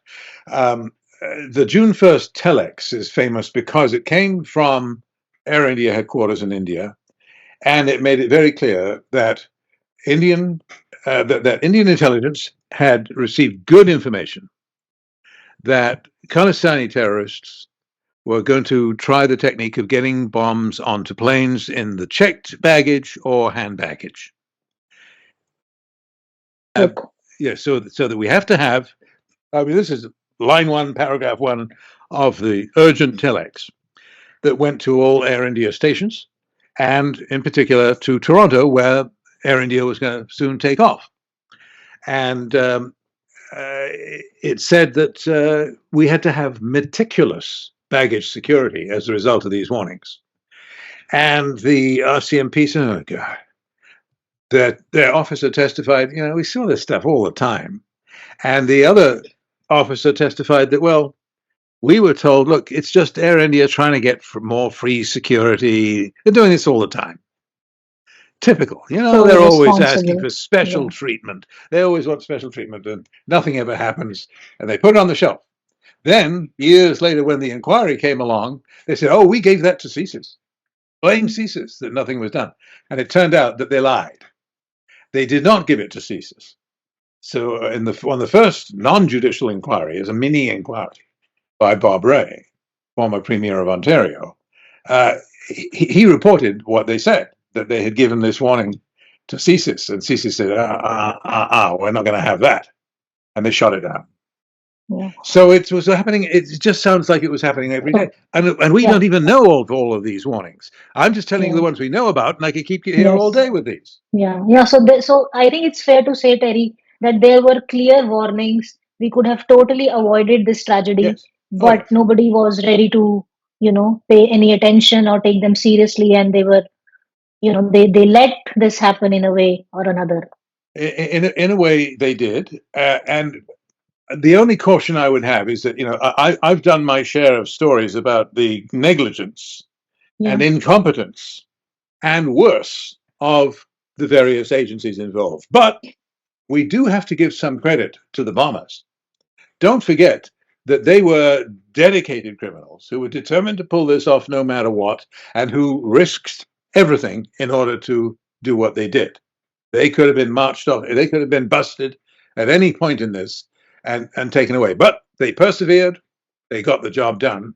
And we have to remember that they were good at it. They did their jobs well, and they didn't give away the store. They didn't. Nobody ratted on them, unless possibly there was one member of the Baba Khalsa who you remember quit the Baba Khalsa. Yes. After he's suspected of being an RCMP mole inside the plot. Surgeon Singh Gill, the so-called Consul General of Khalistan, who was an early member of the Baba Khalsa, but apparently got cold feet when he realized these are the bombs. He saw the bombs, and he said, "I'm out." I'm out. Yeah. Yeah, and he quit the Baba Khalsa. Yeah. He was also kind of the banker for the Baba Khalsa. He is the one who was wiretapped, talking about $10,000 checks coming in from Rapudaman Singh Malik, the guy who paid for the Baba Khalsa, and as you rightly note, paid for Rayat's family and Parmar's lawyers and all of that. Yes, everybody else. Yeah. Okay. Before we talk about the witnesses, I just want to ask one last question. I think the first person who got arrested was Rayat. And they had thanks to the Japanese investigators. When did the rest of the people got arrested? Like, why did it take so long to start the trial? Is what I'm trying to get to, Terry. Well, they had the tremendous. And what did they have on each of these people who were arrested? Well, in the case of Bagri, let's discuss the two men who were put on trial. Rayat, we put him away because of the verdict that we described. Yes. Malik and Bagri were next on the list. Malik, because they knew that he had been very generous with the money for the Baba Khalsa, for the bomb maker, Rayat, and for Parmar himself. Parmar, yes. So they knew that Malik was in deep. And they didn't have much in the way of witnesses, except for they had a couple of guys who said that Malik asked them to carry a bomb on the plane. Oh. And they had Malik's lady friend who worked at the school in the daycare at Malik's school, and she was prepared to testify that he basically confessed to her and described to her how we were trying to have two bombs go off on opposite sides of the globe at the same time, and that would have shown the Indians what we were really made of, and it would have shown the world, and they would have given us Khalistan, and it's too bad it didn't work out. That's utter nonsense, but anyway, that's what he apparently said. And so there was a ring of circumstantial evidence around Malik, and then there was Bagri, who had a real problem with his lady friend. The one who refused to give the car. That's right. The one who refused to lend him car. But she refused to testify to that because she knew that she would be killed. And this had happened already to Tara Singh Hare, another witness who heard a confession, and he was first shot and crippled, and then he was shot dead. So he ain't telling his story. But the two women turned out to be very complicated witnesses. Long story short, in the Malik case, the judge just didn't believe her. The judge did not believe that this apparently intelligent woman who confessed that she was kind of in love with Malik, he was very charismatic and wealthy and successful, and she was little Miss Nobody, and she kind of lived through him. The judge didn't believe that she could have these feelings for Malik, while simultaneously here she was testifying that he was guilty of mass murder. He said, that doesn't make sense. And I mean, I think the judge maybe didn't have a lot of experience of the world. I mean, you go to any prison in the land on visiting day, and there are lineups of women outside going in to see these terrible men inside. But anyway, he for one reason or another, he found a way not to believe her. And he did believe... She was also an anonymous witness, right? Yes. We can't tell you her name. And this is all very bizarre, because, of course, anyone who might want to do her harm Did the doesn't. They judge know not her see? name. They Yeah, know her but did the judge name. not see that but she's but she had to testifying take a new anonymously identity. and She yeah, had to take a new identity. And then, so that was the fundamental problem with her, is that the judge just didn't believe her, that's what which, I'm saying. Why would he not believe her? Here she is, afraid to even come out with her real identity. And why would, like, what is the benefit of her lying in this whole situation? What is she gaining out of it? She's actually putting her life at risk.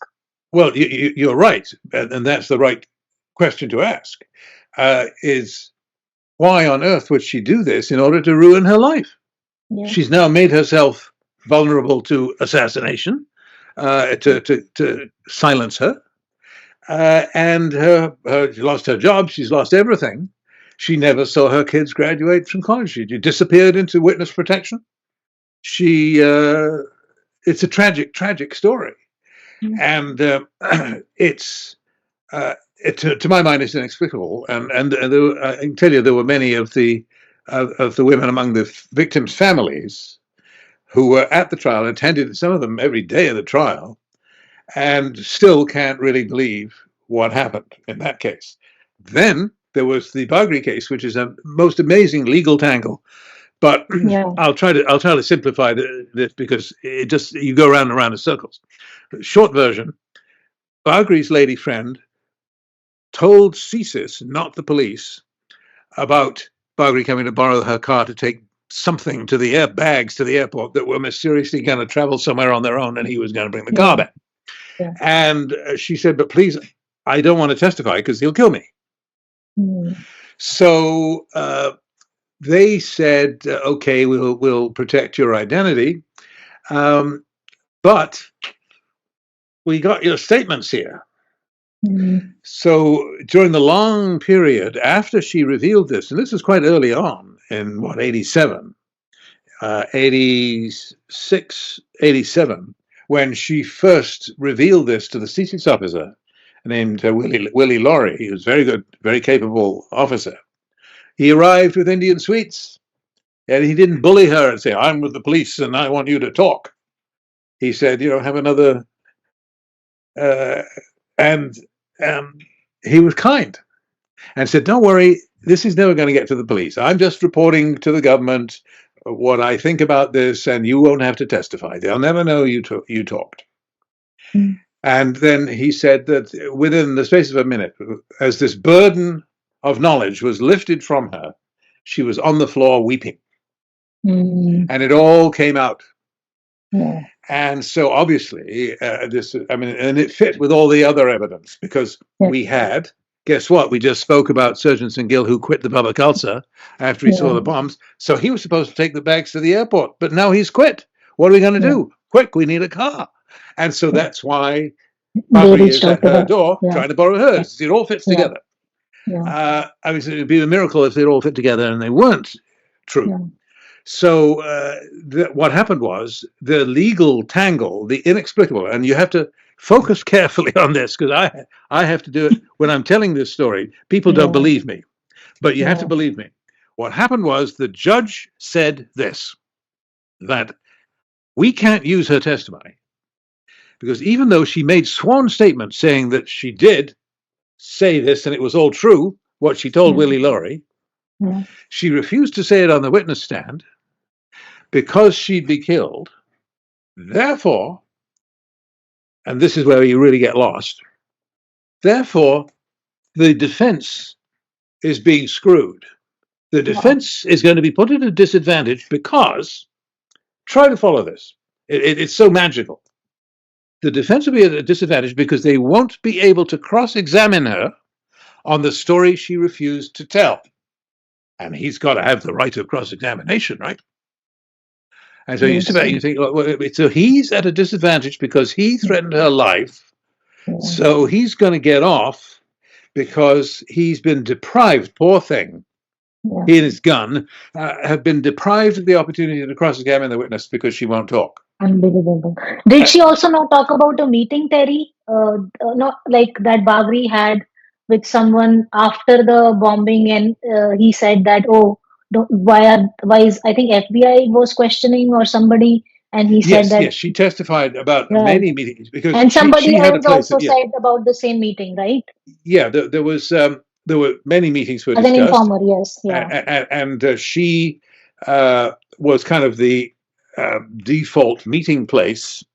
When Bagri came to town on weekends, he would borrow her car. They were family friends. She knew Bagri's wife, and the idea was that she was present for meetings that she wasn't necessarily part of, but she could hear. There's a guy called Malik, and he's talking about giving him $10,000. Yeah. Lots of interesting meetings like that. And the upshot, though, was it all comes down to this ruling of what the law is allegedly in Canada. So the bottom line is that if you're in trouble with the law, go and threaten the witnesses. You'll get off because the witnesses won't talk. And if they do talk, you won't be able to cross examine them. And you'll get, I mean, it's Exactly. absolute madness.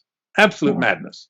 Makes no Yeah. sense at all. And on those grounds and many others, where there were rulings which not quite as fantastic as that, I think there is a case to be made that though everyone talked about the wiretaps and the wiretaps being erased and they bungled that and they ignored these warnings and they didn't follow up on that, there's nothing that compares with what the judge did to help them in his verdict. That is just that takes the cake. Yeah. So we covered Bagri, we covered Riyadh, we covered Malik. What did What they about have specific? Parma? Yeah. Yeah, yeah, that's what. Yes. Yes, How yes. did? I'm Why was he I'm labeled glad as you the remembered that. I'd mastermind? almost forgotten him. Well, in sum, they had Parma because of the wiretaps, the phone calls. I mean, you Yes. recite that sequence, and then what else is he going over to see Hardil Singh Joe all about Yeah. than placing the bomb? What about the meeting with Rayat to go and test the bomb, and so on? And all of these pieces of information, they all pile up on Parma, and he knew it too. But you always hear from Khalistanis, they say, well, he was never convicted. He's innocent. Well, number one, the fact that you're dead Literally. and you died before you were tried doesn't mean you're innocent.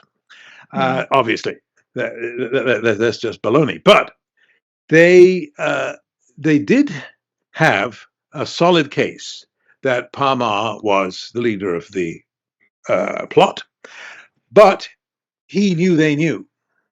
And when he saw the police getting close, this would be about 3 years after Rayat has been convicted in '91. But when they went after Rayat, he already knew that he was in trouble.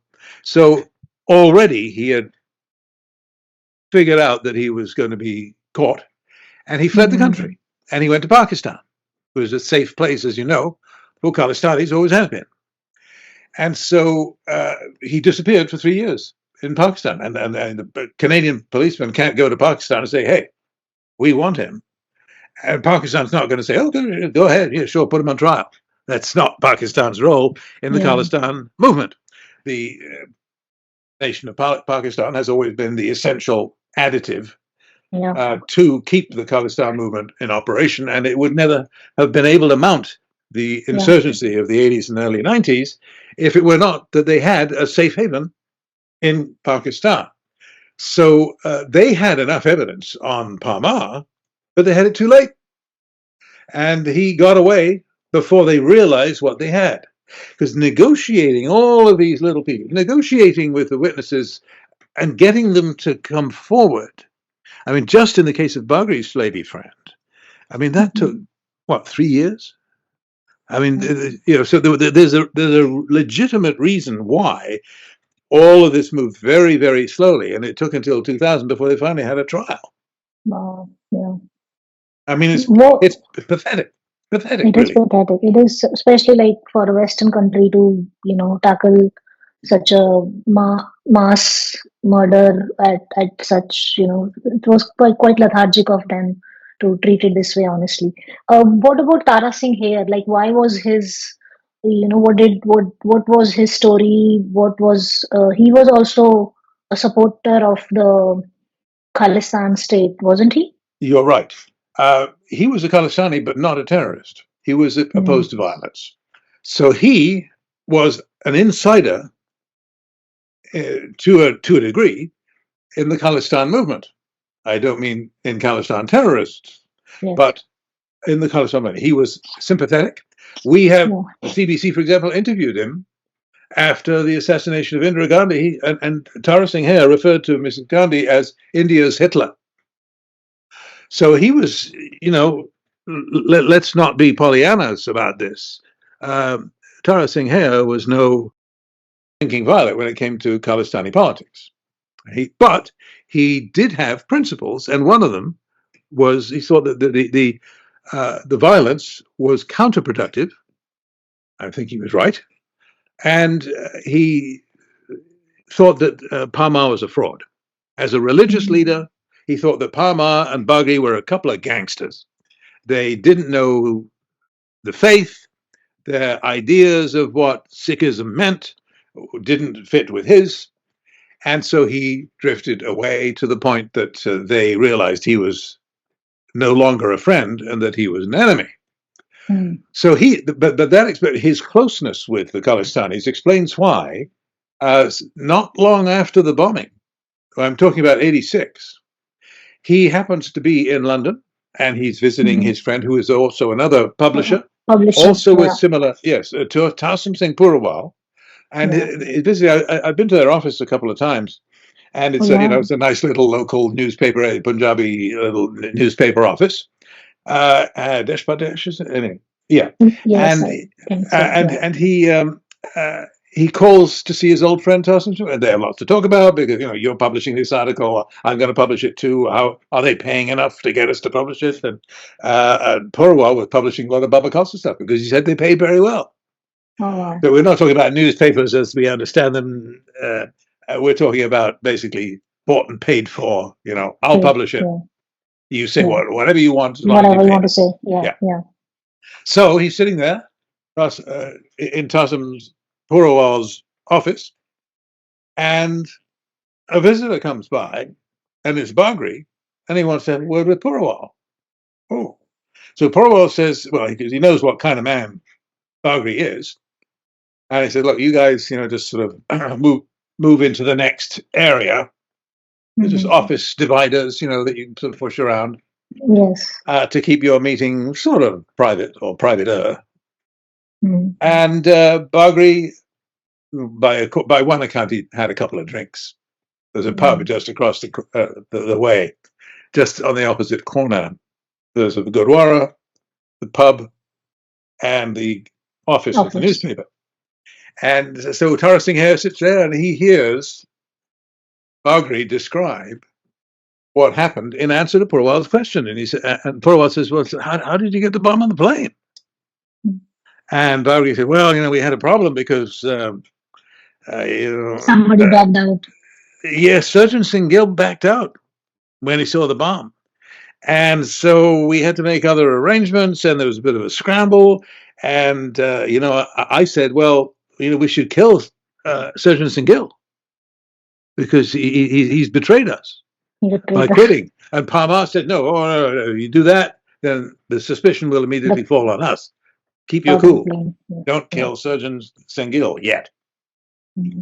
And so Tara Singh Hare hears all of this and takes it home with him. And he starts thinking, now, this is too much. These people killed all of these people. And I'm not going to sit still for this, but what am I going to do? Because they'll kill me. Yeah. And so he starts very quietly speaking to CSIS without telling them that he's been speaking to the RCMP, and he doesn't tell the RCMP he's been speaking to CSIS. Oh, but he just can't keep it quiet. He can't keep it quiet is the bottom line. And so he describes these events, and it just so happens, does it not, that Bagri, the version of the story that Tara Singh Hare received in London that evening, just happens to fit exactly. It dovetails perfectly with the story of Bagri trying to borrow the car. It all explains why they didn't have the car. And the quitting of Surgeon Singh Gill, it all fits. So it's very highly likely to be true because, if they're all independently dreaming up lies, they wouldn't all fit together perfectly, would they? Yeah. So the RCMP concluded that they got a real live one here. Yes, yes. This is good evidence. Real evidence, And Tara Singh Hare, who, as I just said, couldn't keep his mouth shut, yeah.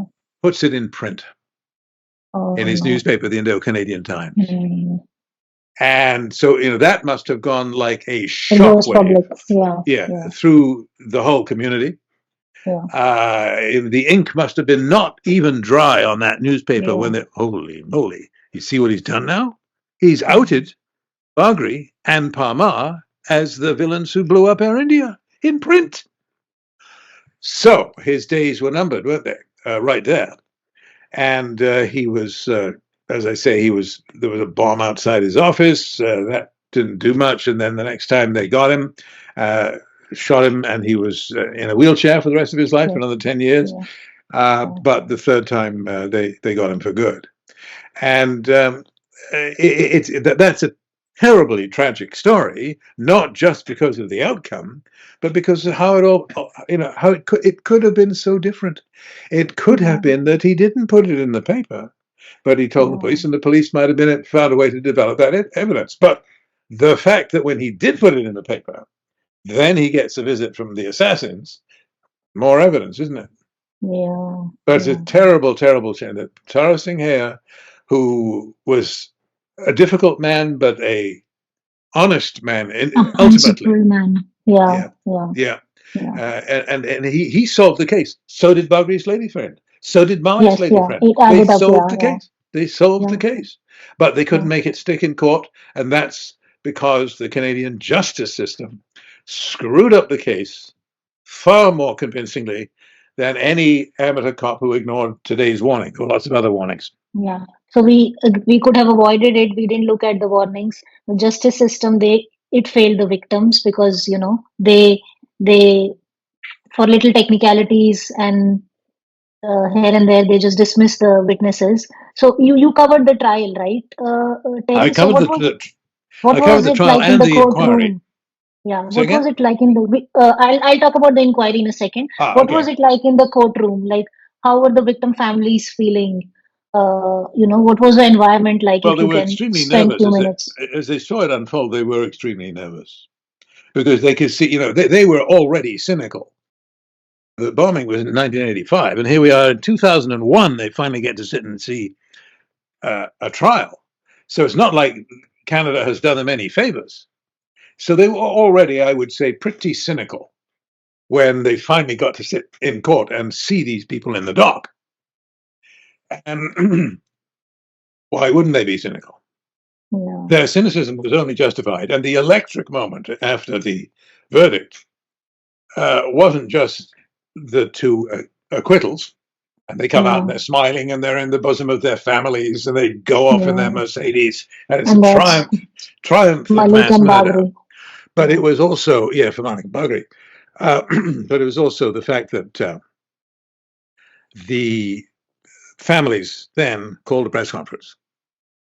And average people who have been through hell, they're not practiced on television, they're not experienced lawyers and politicians.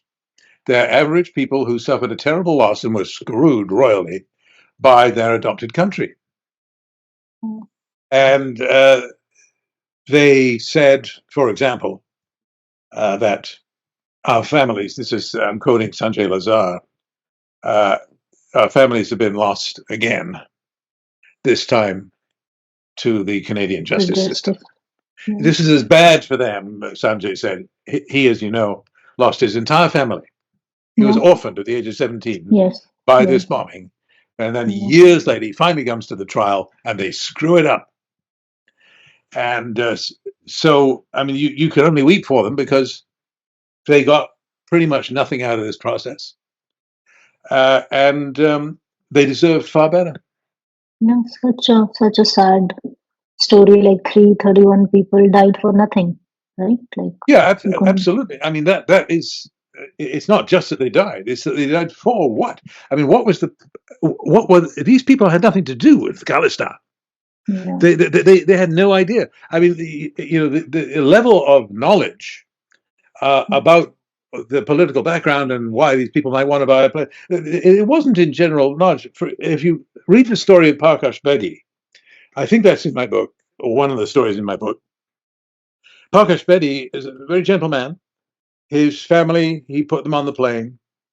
And when he was at the airport, he'd driven a long way to the airport. And when he was at the airport, he was curious. He met a friend, and he was curious. He said, "Why are all of the Sikhs lined up at the British Airways flight, and none of them are on the Air India flight?" India. And his friend said, "Well, didn't you hear? The Sikhs are boycotting Air India." Air India. And he started to get, so Parkash, he's a gentleman, a scientist, and he started to put it together. Well, he's still at the airport. So he said goodbye to his family. They've gone through the security, and they're on their way to take their seats on the plane. And he's on the outside thinking, wait a minute, I don't like this. Yeah. And he's looking at all the Sikhs lining up at the other. They want to fly on this plane. I don't like this. So he presents himself as security. He tried to get his family back. Oh, he did? Yeah. Oh, okay. Tried to get them to, and they said, sorry, you can't come through. Too late. Oh my and they didn't have God. cell phones. Nobody had cell phones in those days. Yes. These days, he could have called in a panic. Yeah. So he had to find a way to walk away and say, okay, well, maybe I'm panicking too much, but yeah. Oh that's a story you can't forget. He's living with it, pretty much every day. Well, he says he's not really alive. He says he testified under oath that he is not really alive. He is just a dead body walking around. It's shocking. It's really he's never shocking. going to recover. He's never going to recover from that. Never. Yeah. It's unbelievable, Terry. It's like it's to this day also like thinking that this is how royally we messed up everything. It's unbelievable.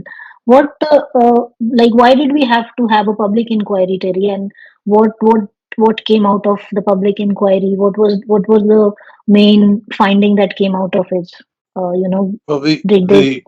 I had a bit to do with the inquiry because of the politics of it. I was working in Ottawa as a political reporter, and I was covering Stephen Harper's first election victory and his taking power as prime minister. And there had been a lot of back and forth. After the verdict in 2015, after the verdict, the families were pretty mad. And they said, we want a public inquiry. 2005. The verdict came out in 2005. Not I'm sorry. Yeah. Did I say? Yeah. I just skipped a decade there. Sorry. Thank you. So the families immediately said, we're not going to sit still for this. It's not over. We want a public inquiry to find out what went wrong. Instead of just saying, okay, they're innocent, let them go. And the government was very reluctant. The Liberal government at the time, before the election, the Liberal government was very reluctant and said, look, we've had Bob Rae do an inquiry. We've had a trial. I mean, do you really want to do this? It's going to be very expensive. And it's the most expensive trial, actually, till date. Yeah, it's just, they didn't really get it. They didn't get the pain of the families. And that was a mistake. And I think Anna Clinton was the Minister of Justice at the time, and she tried to sort of sidestep it. And then there was an election campaign. And the Conservatives on the plane were saying, we could cash in on the Liberals' failure to call an inquiry by calling an inquiry.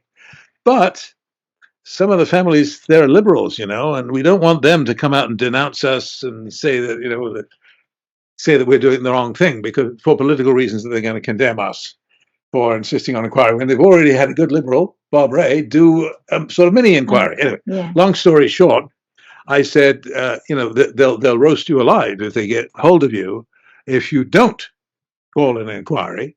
And here's why you should. Here are the questions that are left unanswered. And they looked at what I wrote and they said, this is pretty bad, isn't it? And they started to get it. And Harper himself got it. And I did talk to them a great deal, more than a journalist really should. But I mean, I said, look, this is what I published. You didn't read this. This is what I published. You didn't read this. Read those. And so, then I'd see them that night flying to the next event on the campaign trail. And they'd say, holy shit, are you serious? Yeah. And so in the end, they felt like they were taking a big risk by calling an inquiry, which might be embarrassing to the government, and they'd be the government. Mm.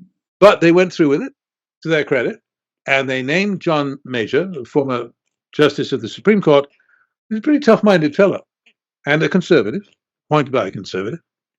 And so when the inquiry began, expectations among the families were already pretty low. But they nevertheless were prepared to, okay, we'll give them a shot. We'll listen to what they have and to what they discover. Not that it ended up, as we've already discussed, making them feel any better, but they did get what they wanted when they got the inquiry, and they got a good inquiry.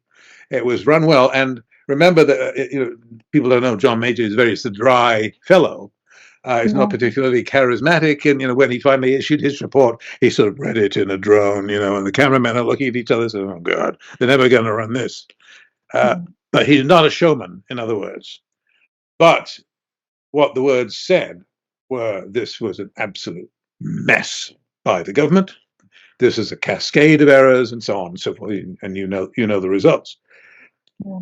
But what did the families get out of it? Well, a few bits of information, some satisfaction on minor points. But in terms of the two men walking free, they'll never live happily with that. Nor should they. No, she did. Yeah, absolutely.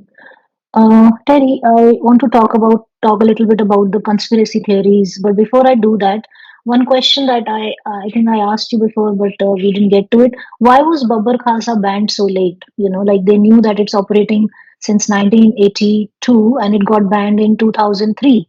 What Yeah. took them so long? Yeah, well, it's inexplicable, except by just sheer inertia. Remember that Canada is a long way away from India. It's very insular as a society in many ways. They It would doesn't. think. They didn't know about terrorism and hijacking and bombs and things. It's a nice country. Everybody's very nice, and they simply. I honestly believe that Canada was just too pacific, too complacent, and had a dangerous lack of interest in real life as it lived in tougher countries elsewhere. I think to this day, in what is it, 2026?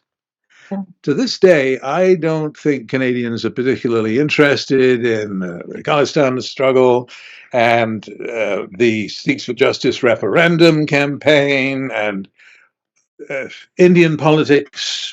It just doesn't affect them. I don't think they see But these the people who blew up the plane, they were Canadians. They yes, yeah, conspired on Canadian soil. yeah. And honestly, like if you ask me, Terry, like I think this movement has morphed. We'll talk about that as well. This movement has now morphed. It's like it's not about a Sikh state. I think it never was, like Sikhs, they do not need a separate state. They are like the one of the prosperous minorities in India. It is morphed into like a criminality, I think, like immigration frauds, extortions and whatnot. And it was never a peaceful or a humanitarian movement. It never was. So like and they are a lot of these Khalistanis that we see today, Terry, they are like some of them are second, third generation Canadians. So how is this not a Canadian problem? They are operating right in our neighborhood, right in our communities. And we I, also I see. I agree with you on all of that. But you asked me why Canadians don't, Yeah. and I'm afraid I'm not doing a very good job of explaining it because I don't think this whole story is not a popular story or mass interest story because it doesn't reflect very well on Canada, does it? Yeah, that's the reason. It's like if our team wins at hockey, everyone's talking about it. This one, our team lost, and we're not. Yes. Now, it's not a happy story. And Yeah. it's first not a happy story, but most importantly, it's not our story. They don't think of. I mean, like, I'm as much an immigrant as you are. I grew up in another country, came to this country to have a new start, and blah blah blah. Yeah. But the fact of the matter is that today, I think that Indians are regarded as being other, but I've got slightly fairer skin. and I'm not regarded as other. And people don't like it when you talk about that. People in Canada don't like to have it implied that they're racists.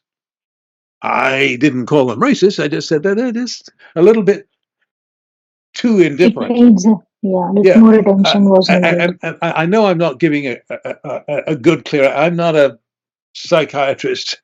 Yeah, I can only report what I see and I know, and yeah, I see and I know that other than the families, there were not too many people in the trial, and there were yeah. not. I mean, journalists, onlookers. It wasn't a really big Covering. story, Yeah, except until the verdict. That was a big story. I mean, like I worked hard for a couple of days there, yeah, and the same was true of the inquiry. You know, in the heart of political Ottawa, for 4 years, if you count all of the build-up and the witnesses, and then afterwards, and the writing of the report, and blah blah blah. It basically was 10 years of court proceedings, either in the judicial inquiry or in the trial previously, which were boring so yeah, far as most yeah. Canadians were concerned. I had one of my Totally. bosses when I was covering the trial saying, "Oh, you need a new story," because Yeah, she was fed up with this story. She wanted something was a bit more jazzy, a bit more yeah, fun, and well, yeah, she didn't say yeah, that, but she didn't find it particularly interesting. But yeah, there were a few, and there still are. I think, "Man, when you hear some of the details that we've discussed, just think, this drives you mad. yeah, You're not indifferent. You're yeah, furious to yeah, hear some of the yeah, details. yeah. But So it's a unfortunate. small Yeah, minority, and the problem now is that this has a real effect today. It's not all over. It has a real effect on those people who come to understand in the present day in Canada, there's a persistent movement to deny all of the findings yeah, of yeah. the courts Yeah, and the we'll talk inquiry. about it. I just have two more questions before we Go get to ahead. the conspiracy Go ahead. theories. One question is related to what you just said. Why do we have politicians till date saying that, oh, we don't know who did it? Why, like, why they are uncomfortable Well, when we have the findings from the, like, why are, because, when a leader, when a politician stands up there and he admits it, it gives it like a validation in a way and acceptance also that yes, it's a Canadian tragedy, it happened here. So, and why are they still in denial?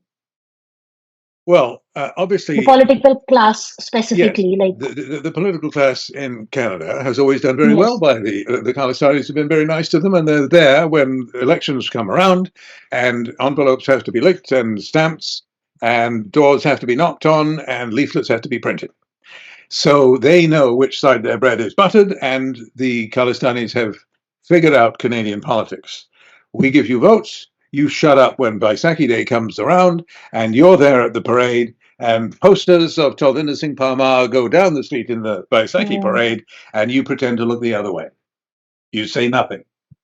You say nothing. yeah, Because you're not outraged, or certainly not outraged enough, to actually say, look, if you're going to parade this guy, this mass murderer, Canada's worst ever mass murderer, through the streets as a big hero, I'm not coming to your Vaisakhi parade. Goodbye. Now, if they did that, if they said goodbye in that way, as they certainly should, we'd be a lot further ahead in this country. But they won't say that because they still, to this day, still see, well, I mean, there's some advantages. I don't want, what they say to themselves is, oh, I don't want to antagonize the Sikhs. yeah. Well, But first, it's not the Sikhs, it's the yeah, Khalistanis. yeah, And you're making a big mistake if you think that Sikhs are all Khalistanis. That's ignorance. And you've been listening to people that you should not believe. So wake up and smell the coffee. But I think that there is, that's not the only reason. It's not the only reason.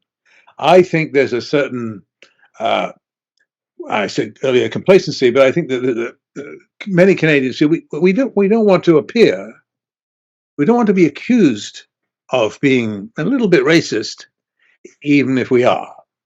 We but don't want we don't want you to are antagonize appearing to brown be, people. yeah, That's it. We don't but want you to are antagonize antagonizing brown people. them. What? But not agreeing to this and saying we don't know who did it. That is what is, agonizing for a victim, or like somebody who's seen what happened, and somebody who understands this ideology, and they have seen how it transpired over the years, and what's the outcome of this so-called, humanitarian and peaceful advocacy. So it's like completely two far ends.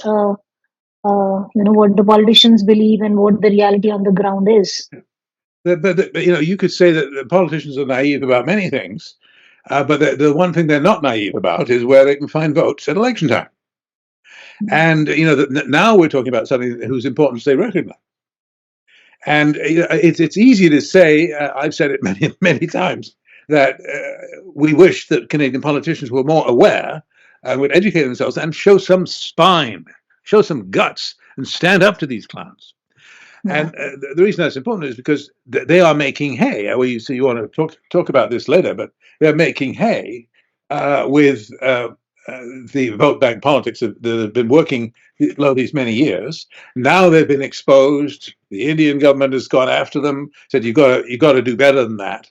That's just an Yeah. excuse. But I don't really see a big change happening. Yeah, unfortunate.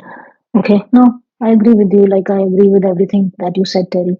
So, coming to the conspiracy theories around it, why do they keep cropping up every now and then? And, like, what benefit do they gain out of it? How Very is important. denial, This how is is the denial useful? this is the lifeblood of the modern Khalistan movement. Is they want to make sure that everyone stays unsure and naive and ill-informed and wrongly informed about this whole business, the Khalistan movement, because they depend entirely. Their whole narrative is all about lies. This narrative means that we are oppressed, we are victims of a fascist and genocidal government in India. Sikhs, to quote Bhattan Singh Baroon, have been suffering the ongoing genocide since 1947, since 1984. And so we are standing up for the little guy, and you must stand with us. Then comes the question. They get this asked. They ask this a lot. They get the question. Well, how can you honor Parmar, this mass murderer, the worst we've ever had, who slaughtered 300 people for nothing at all? How can you honor him as a model for A Sikh youth, martyr. a hero, a martyr of the Sikh nation? How can you do that? Answer. You have to have an answer. And the answer is he was innocent. He was wrongly accused. He was tortured and killed by the Indian police, typical. And so he's a victim. And that's what the reason I say that this is extremely important is because if they get away with that, everything else, they have a permission. They've got the permission. Mm. They're victims, so we must sympathize with them. But if we know what we're doing, we can stop it right there.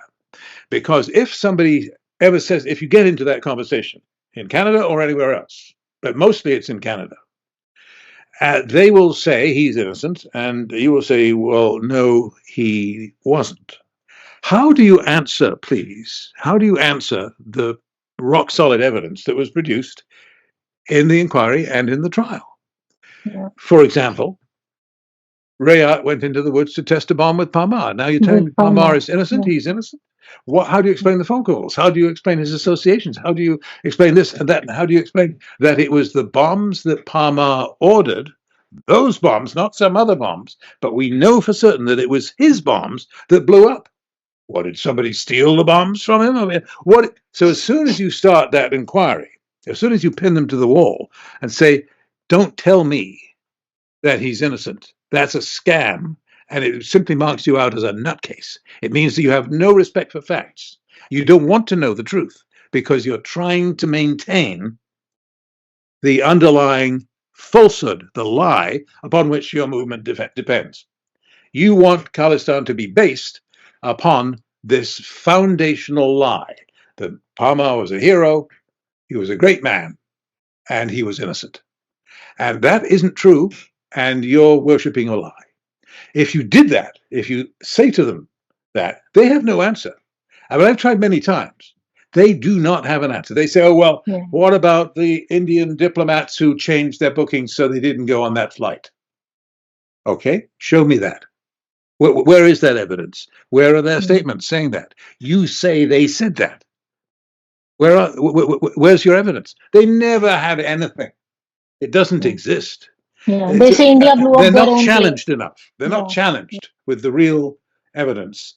And they can't last 15 minutes. They cannot survive 15 minutes under real scrutiny of the crazy things they believe. And that is the key to it. Right now, if you go and watch Sook Dhaliwal introducing a petition in the House of Commons saying we must have another inquiry to find out all about how India blew up air in Flight 182. When you hear that, then. But something I want to point out, Terry, that petition, I think it got little over 4,000 signatures. So that's the real support I of think this. they lied about that too, actually. Yeah. I'm not sure. Well, they yeah. suddenly found thousands of more votes after the count was in, right? Yeah. They suddenly found some extra votes. I mean, it's absurd. It's laughable. But most people in Canada, they're not argumentative by nature. They don't. When they hear that, they want to keep the peace. This is our kids go to the same school, and I'm not going to pin him to the wall. We're having a barbecue here. I don't want to cause a fight. But this is where the whole thing turns. If enough people can be persuaded to listen to this song about how, Parmar was innocent, if people can be persuaded to listen to that and they don't fight back, then they're winning. And that's why this is so important. Because they have to have an answer. And so they make up an answer.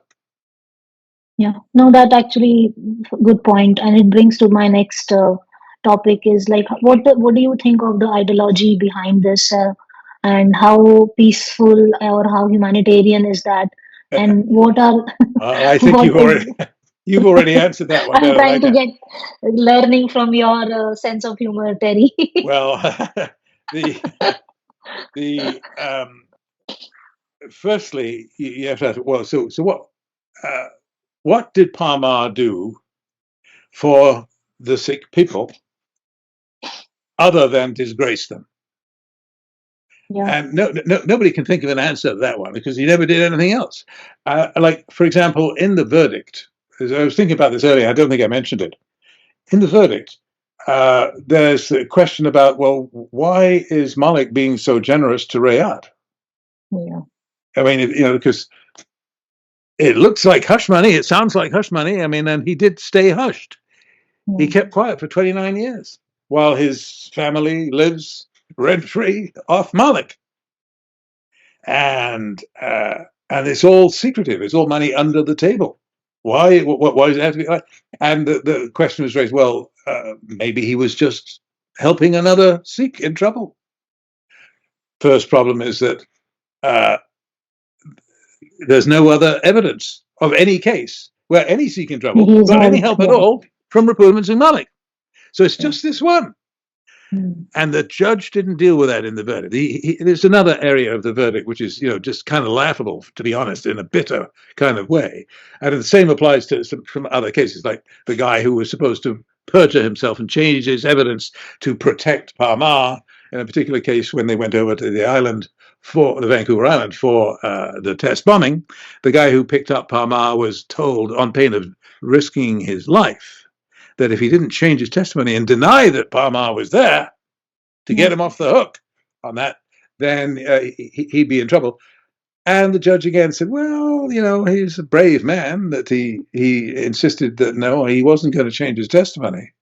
But he's the guy who picked them from the airport, right? When they were going for testing. He took from the ferry, yes. Yeah. Picked them up from the ferry, and they wanted him to change his testimony to protect the leader, Parmar. And the judge said, well, Malik was obviously part of that. So why was he trying to protect Parmar? Well, maybe he was just trying to protect another Sikh who was in trouble. Maybe. Well, one maybe, okay, you get two or three, okay. But, these guys got a lot of maybes. And so that's why this business of arguing about details of evidence and making sure you know what the truth is I think is a useful exercise for any Canadian who if you hear somebody say that, well, he was innocent and that these diplomats all bailed out, they did, the Indian government did it. Yeah. Step up, fight back, and argue with them. And if you need ammunition, I can provide it. Anyway, I'm afraid we wandered off your question a bit there, didn't Yeah. I? No, that's okay. We were just talking about the ideology behind this and, Well, what because is the history, if there you can really talk isn't a one, little is bit there? on that. I mean, do you think Yeah. there is an ideology? I think their ideology is being antis, is being against the government, about hating Hindus, about being uh, getting street cred in your gang. Yeah. I mean, it works But for every other. how how bad is it for an average Canadian is what I'm trying to put together. Like, why should an average Canadian be also, at least for what we see today, and of course what happened in the Air India bombing? Like, has anything changed really? Like, why? Like, Well, how are they not bad enough. I for mean, Canada? to me, it certainly hasn't changed enough. If I can turn on the TV and see a member of parliament advancing another petition to blame India for the Air India bombing, it's sick. They never, another thing they cannot answer, they never say, why? Well, to make the Sikhs look bad. They bombed Air India to make the Sikhs look bad. So the 20,000 people who died in India, like that didn't make them look bad? Yeah. But if another 300 Canadians die on the other side of the world, now they look bad? I mean, this makes no sense at all. I mean, Yeah. what? They Yeah. can't be Khalistanis serious. are doing enough bad in India. They didn't have to blow up another plane to make them look worst. I mean, they So, were killing people in the streets yeah, at the they time were, yeah, that it yes, happened. yeah, I mean, they were, Barbara Culture, you asked about them, they'd already claimed, 40 or 50 assassinations yes, before the Air India bombing.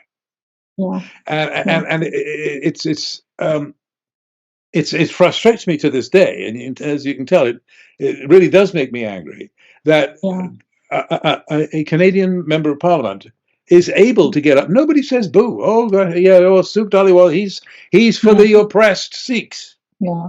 And what is the role of the diaspora organizations that we have, those who claim to speak for Sikhs, but they never talk about this extremism or the violence that we see with these Khalistanis? They somehow seem to defend it. Like, what do you like? What Well, they impact? don't. There's a lot of internal pressure. They do not want to be seen as traitors to their people. They think that being a Khalistani, or at least pretending to be a Khalistani, even a soft Khalistani, but a Khalistani, uh, puts you in good standing with your community. It shows you are a loyal member of your community. And it doesn't, because it doesn't mean necessarily that you're a terrorist, it gives you an entree into the community. Say, well, look, I'm with you guys on this here. It'd be nice to have our own country, but blah, blah, blah, blah, blah, blah. It's useful. And especially in this particular community and other immigrant communities also, by the way, who have this pressure in a way that, regular white folks, if I can put it that way, don't feel the pressure. They are, after all, in the majority already, so they don't have they're not looking over their shoulder the way many immigrant communities do to make sure there isn't, that they're not offending the guy who is giving a lot of jobs to young immigrants who are arriving from the old country, whichever country it is. There is, it's perfectly common in Canada for what you might call brokers to say, look, I'm the big man in the insert name of community here. I'm the big man in this community, and I can arrange visas, tickets, Yeah, student opportunities, summer jobs. If you go through me, and that means I stay as the big man in the community. Then this will be good for you, and it'll be good for me. And when you're the community we're talking about may be small. It may be new in Canada. Maybe they don't speak the language yet. You have to think about all of that. You can't just dismiss and say, well, they're playing vote bank politics. They're not even in politics. They'd like to be, maybe, but they're not yet. So these are. It's easy to point fingers, and I've done my share, but it's not necessarily easy. Say, if you're in Tara Singh Hayer's shoes, yeah, to put a story in your newspaper saying, well, I've heard these guys talking about getting the bomb on the plane. Oh boy, that takes Yeah, guts. yeah, That takes yeah. guts. It does. It Not a does, lot of people are Terry. ready for that. I don't think. Not a Yeah, lot of. They're not ready for it. yeah, But I mean, the yeah, philosophy. You asked, what is the ideology? The ideology yeah. is, Sikhs are number one, and in some cases they're mixed up in crime, and the Sikhs are not unique in this respect, needless to say. But they sure are prominent lately, aren't they? In the business of Mm, extortion, for example. yeah, yeah. No, that is something that should be investigated, like because there is no support in the community for this movement, actually, be it in India or be it in Canada. But I think there are some loud mouths that seem to overtake the narrative and seem to have a space within our political class and within our media.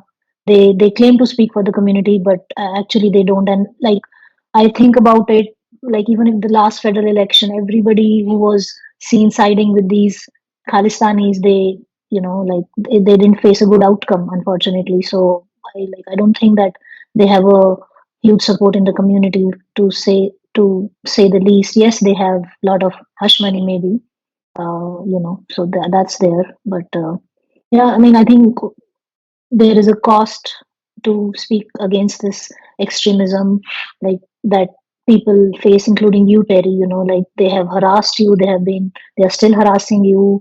They have They're still at it. had like, Yeah, we'll be in yes, court yes, pretty soon, by the way. yeah, Again, yeah, yeah. but It's terrible. So like how do you feel about it as a person personally? Like what does that, and you have stood very bravely, and you have you know taken a stand, and you haven't changed from that, and it's not easy to do it. You've been doing it for more than 40 years now. So like why is that? Why is there a cost? And a lot of other people like Ujjal Dosanjh, Balraj, even Tara Singh here, who actually lost his life. So what about the cost of speaking against Khalistan? well, And I think you also, yeah, it's go well, ahead. the cost is unacceptable. I mean, we can't just roll over and say, oh well, it's the price of doing business. Although that is what I do sometimes. In the cases of the people that you mentioned, Tara Singh, Balraj, I mean, they've been a hell of a lot more brave than me, because I've been always to some extent protected. I used to work for a big organization, the CBC, and it was kind of a big target to aim at. I mean, they sued me and the CBC once for, I think, $136 million, and it just made me feel more important. They didn't go anywhere, and they kept it alive. They kept the lawsuit alive for, I don't know, 7 years or something like that, Yeah. and then it finally Who's abandoned it, they? and it all came Who's they? collapsing. Who sued you, Terry? Who sued you? In that case, it was the World Sikh Organization, and in the present case, it's Sikhs for Justice. And it's the same story in each case. They say, basically, they take the position that if you say something bad about them, that's defamation. Was it not Therefore, WSO who also came up with this theory for the first time that India blew up their own plane during uh, the inquiry? well, the WSO certainly made that point in Hmm. the inquiry. I'm not sure if it was the first time, but they made it Oh, okay. most significantly, and Hmm. in a developed way. They had lawyers writing a formal submission to the inquiry that the inquiry failed in its duty because it didn't investigate properly the Hmm. possibility that India blew up its own plane, a thing which is, for many, many reasons, ludicrously absurd and impossible and defies all the Yeah. evidence. But nevertheless, that's one of those lawyers is the Supreme Court Justice, by the way, in the British Columbia Supreme Court. So there is a real and Cost. quite powerful lobby to keep alive the idea that the Indians blew up their own plane for reasons which we haven't really thought of how to Hmm. explain. But I would say that people like Desange and Balraj Deol, they've been much braver than I have been, because I have had protection and legal bills paid, and uh, an opportunity to go on the TV this afternoon, if you go after me and say, here's the truth of it, and fight back, it's not so easy if you're Balraj Dior and you have a few Hindu friends and you form a little club with them and say, give peace a chance and you're in favor of the Longowal. It's just, in the back room, people don't know who you are. And you go out and fight this big lobby, then 5 guys meet you in the parking lot at night with baseball bats and hockey sticks. That didn't happen to me. It did to them, and both of them, in both cases. It's a miracle that either Dior or Desange survived. Because, I mean, in Desange's case, he went at his head with a metal bar with a screw stuck in the end of it and bashed him as hard as he could on the head. And he only got away because his law partner, came out into the parking lot, if you recall, at the right moment, and so the assailant ran off. And something similar in Balraj's case, where he again was beaten almost to death. He had one working limb; all other limbs were broken.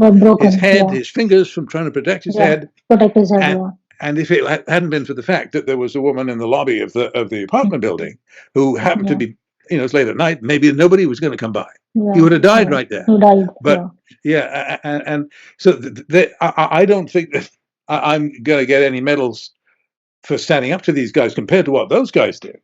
And certainly Tara Singh Hare, who, as you point out, paid with his life. And there's been many others who I'm not mentioning. Anonymous, anonymous witnesses like that clearly shows that there is a cost of speaking against this movement till date. No, absolutely.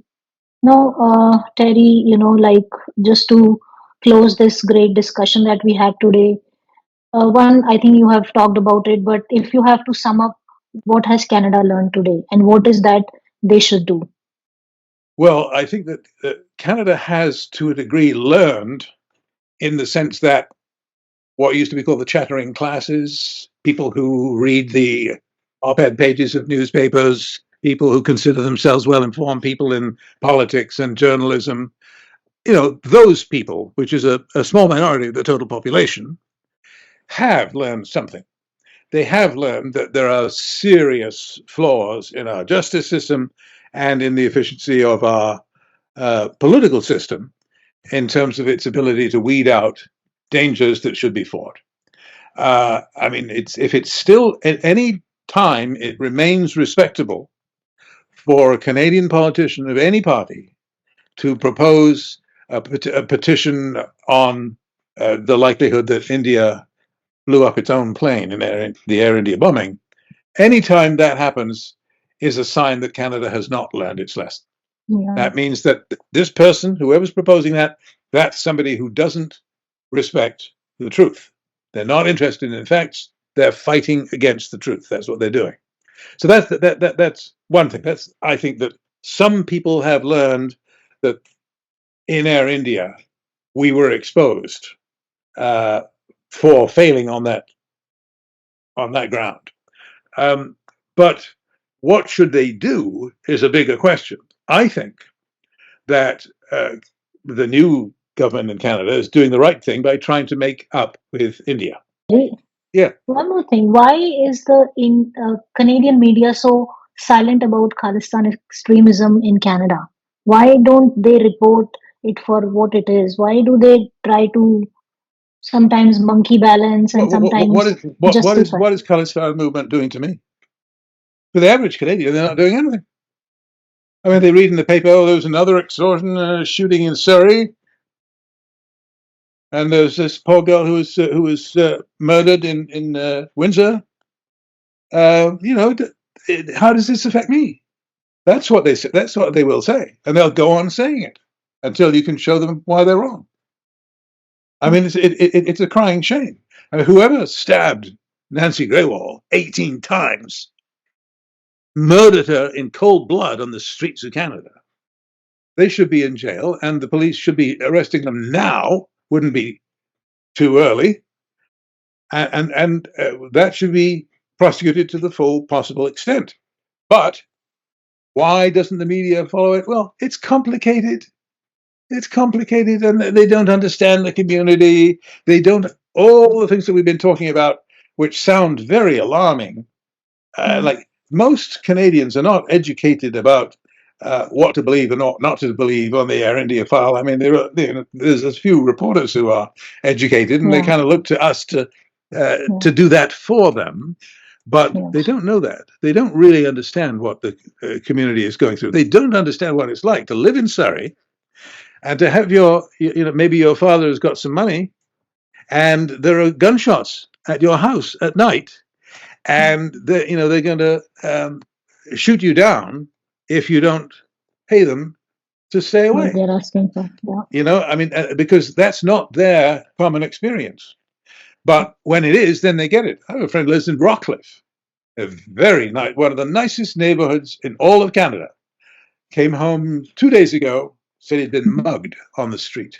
He'd Wow. been now See, when yeah, yeah, and relieved of yeah. his very Because expensive watch. yeah, yeah, yeah. I mean, like if there is somebody out on the street who's like a criminal, that's what he will do. He will not look at you whether you're brown or white or whatever. That's that is his or her skill set, and that is what they're gonna do. They would not differentiate between how you look, and eventually, the fire is going to come to your house as well, no matter even if you choose to kind of Yeah, ignore it. Yeah. yeah, No. and we're vulnerable, and I think that the one thing that we're missing, both of us, in Yeah. this conversation is we don't have an answer to the question: how do we convey this? How do we persuade the rest of Canada to wake up and to see how this does affect them? Not Yeah. just because they have a friend who lives in a nice neighborhood who got mugged, but because it might be the next friend and the next friend and the next neighborhood. Yeah, because there is no deterrence. Canada has not been able to demonstrate any deterrence of the crimes that have happened in the past, and because people they just get away with whatever they want, so that's what they get. But no, thank you, Terry. Thank you so much. Thank you for helping us understand not just the bombing, but the trial, the long history, the failures before and after it, and the silence that followed. I just want to say that this Air India bombing is not a distant tragedy; it's a Canadian tragedy, and it's not somebody else's problem to solve. There were kids on the plane, there were Canadian citizens on the plane, there were families, neighbors, and I think it's about time that we do something about it. Canada owes to that memory, that truth, and that moral clarity is what we are looking for. Hopefully, this uh, discussion of you and me, maybe it'll move something, who knows. But I thank you so much for joining me today, and it's been a long discussion, but I think we covered a lot of details that people generally, they don't talk about it, they ignore it, and they just see whatever is available, let's say, on the internet. But there is more than what meets the eyes. So that was like my closing. Any last comments from you, Terry? No, no, I'll just let me mention one thing. There's one other country that has not shown enough attention to the Air India file, and that's India. They are not. Many Indians have not really taken on board the Air India bombing, the Kanishka bombing, as they know it, to the degree that they should. Um, if it had happened in India, it might be another story. But I don't. For years, there was no memorial until Yeah. Sanjay started making a noise about it, and they didn't really. It's not top of mind for them. I mean, these were, from their point of view, Canadian citizens, and I didn't get the sense from India for many years that they were, really going to go after this topic as opposed to, I mean, if they've got 21,000 dead in Punjab, Yeah. 300 dead in Canada as well, it's an additional thing, but it's not the thing. And I think that India should have and still could show more interest, and that should have been, for the past 40 years since the bombing, a higher priority for Indian diplomacy, which was always very polite and very private. So Mm. High Commissioner after High Commissioner would come to Canada, and keep their mouths shut and be polite and nice and not shoot hard at the Canadians. Say, look, listen, this is not good enough. It's not good Yeah. enough. Yeah. The Well, India has been calling it out, it's they like right from Mrs. Gandhi to her Yes, son to yes, Manmohan Singh and to yeah, till date they have been calling out this extremism, and that's why the roots of this extremism are so deep in, especially in Canada, like all the Five yeah, Eyes, I would say. yeah. So like I think, I mean, I agree to what you are saying. They have to be a little bit more, participative in the Less issues polite. so Yeah, that we, yes, yeah, yeah, yeah. yeah, Yeah, yeah. but that's But yeah. yeah, I think I'll stop. I won't give any more lectures to the Indians. They've No, got their no, own no. It's problems not. there. No, I think that's a topic for another day. We'll cover Yeah, that as well. yeah. Like what is that? How should we talk about this? This just the Khalistan extremism. But thank you so much for your time today, and Well, I it think was it's interesting. I thought it's the questions were interesting, and you've certainly been generous with your time. yes. I don't get this long. Thank most No, thank you. Canadians will be very thankful that I don't get No, that's what all. I wanted to get to the bottom of it and present it to people, because people sometimes don't read beyond the headlines, and there is so much more to this tragedy. And the biggest part for me is that we still have these people with their flags going around the country and calling out themselves humanitarian and peaceful. So I just wanted to bring Can you name Canadian politician who's saying stop this? This man is not a Ujjwal hero. Dosanjh, Ujjwal Dosanjh, Yeah, yeah, yeah, Tara Singh uh, Hayer's son, Dave Hayer, yeah. very Dave few. Hay. Yeah, yeah, yeah, Yeah, yeah, very handful. yeah. Yeah, So, well, we should encourage them. yes, absolutely.